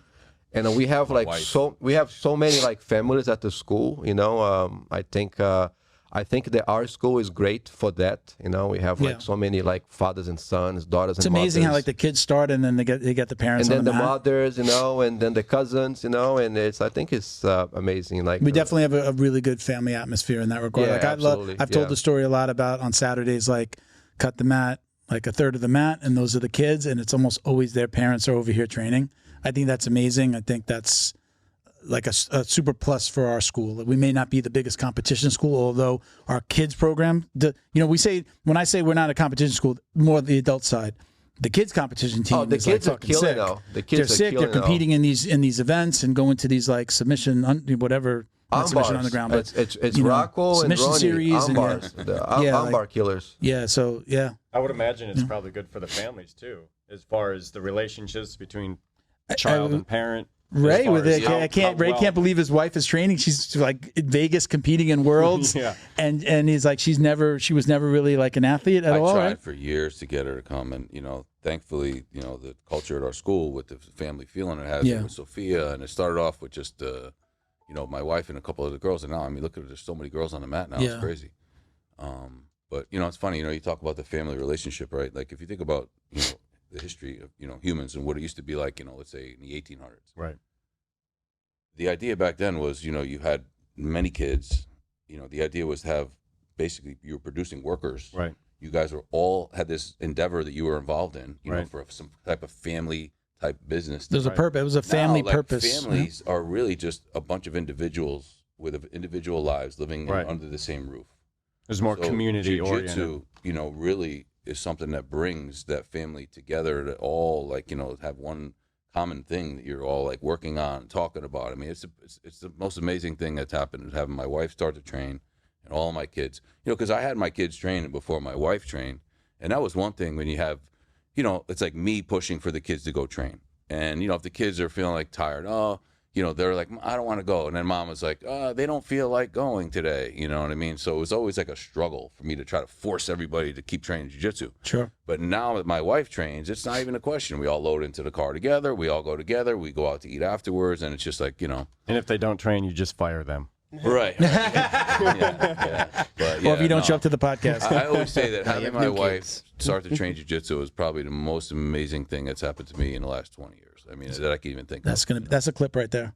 That's a clip. We're gonna send that to her. Yeah, she's gonna love on you for that one. Must be nice. All right, last one. Again, those of you who watch the show or listen to the show, you know what the last question is. Do you or do you not wash your jiu-jitsu belt? I do. You better, motherfucker. I wash it maybe like once a month. Ugh, that's not enough. I spray it with the neutral zone. Oh, there you go. Okay, you're good then. I've never washed my belt. You've never washed Nice, your belt? Oh, you're the smelly None bastard. of my No. belts. No. I actually Never? have some blood on my blue belt right Yeah. now. Really? Blood? Stay there. One of you guys. How about you? You washing it? I practice safe and sanitary practices. Yeah. Mauricio? So there's a quote from the movie that I think is Gangs of New York when the guy says, "The blood stays on the blade." Yes. So no, I just watched that movie the other day. yeah, yeah, it was the butcher, right? It Bill said the Butcher? The Bill the- blood yeah. stays on the Yeah. blade. Yeah. Compelling quote. Yeah, so don't Do wa- you never wash it? No. No? You're gonna wash away Dirty my bastard. no, man. You can't wash your belt. It's you know, Right. That's my powers. exactly. I can't say that I've never washed it because you know you live in a house with 5 or 6 jiu-jitsu people and Yeah. there's gis and shit everywhere all the time. Yeah. It's happened like almost accidentally. It gets thrown in or something. Yeah, yeah. But I don't go out of my way to wash it. But I do have a method to sanitizing. Go ahead. It's ultraviolet. I put it. I usually throw my belt up on the dashboard of my car. Or my truck or Again, whatever. okay. Infrared, And, you know, that ultraviolet sun rays. literally it Okay. bakes the thing, and you know it's I don't know that I give it the smell test all the time. It doesn't seem like Who my belt uses smells. ultraviolet to sanitize his belt? Fancy Ray. Right, fancy, right? Yeah, right? I thought he was going to be like literally like he had something at home where he puts it in. Everybody knows I'm a belt washer. I wash it less. I have multiple belts. Like I'm not so attached to the individual belt. Like I've never thought of it that way. But I would just grew up in jiu-jitsu that way. It was like it Because wasn't a you big wash deal. it, so you have no connection to all your bodily fluids on it anymore. It's dude, that's just like for me. It's just like I'm washing my underwear. I wash my gi. I wash the belt. It's never the gi been that after thing. every I think single it's also, class. you know how you come up in it. Like nobody ever told me not to, so I was never taught like, oh, don't do it, warrior, blood of your enemies. But if you come up in that, then you're gonna think that, right? As soon as you come into jiu-jitsu, you start to, like I talked about singing. I'm singing to people because my first coach sang, and it was like something that we did. He used to, this was a funny one. He used to, if he got you in a choke, he'd be behind you. He'd go, I like your panties. He would just whisper, I like your panties in your ear. And you'd be like, what the fuck? What is going on? Yeah, like, so he had he just loved to have fun. And quirky guy. Drew trained with me from A&M. Okay. He trained, and he's definitely got that like mindset. He's he has that feel from my first gym. That's why I like training with him, because he's got that, like, anybody could talk, you could joke around, respect, Not but super serious. Yeah, it's super. low lax, It's super fun. Everybody that's there can say something or joke around or make a joke, white or black belt, and it's just like a really cool atmosphere. And that's where my first gym was. Funny Not you to say say that that. I don't love where we are, but you're not gonna say something funny. Well, maybe I think some of us maybe can say something. I talk a little shit. I think there's some of us that feel like a little bit more comfortable in saying something, maybe because we're older and we're just like, we don't give a fuck, versus like if a white belt spoke out while Felipe was showing a move, he would be pissed off, and he may not necessarily show it, but he's not happy when that, like, you've heard him like talking to the kids, like, shh, Yeah. right, like that was in my first gym. It was just like it was a little bit more open and free, but I mean, that's I like that environment too. That's good. Thank you to Feito IT and AV, specializing in commercial and residential automation, security cameras, CCTV, POS, and more.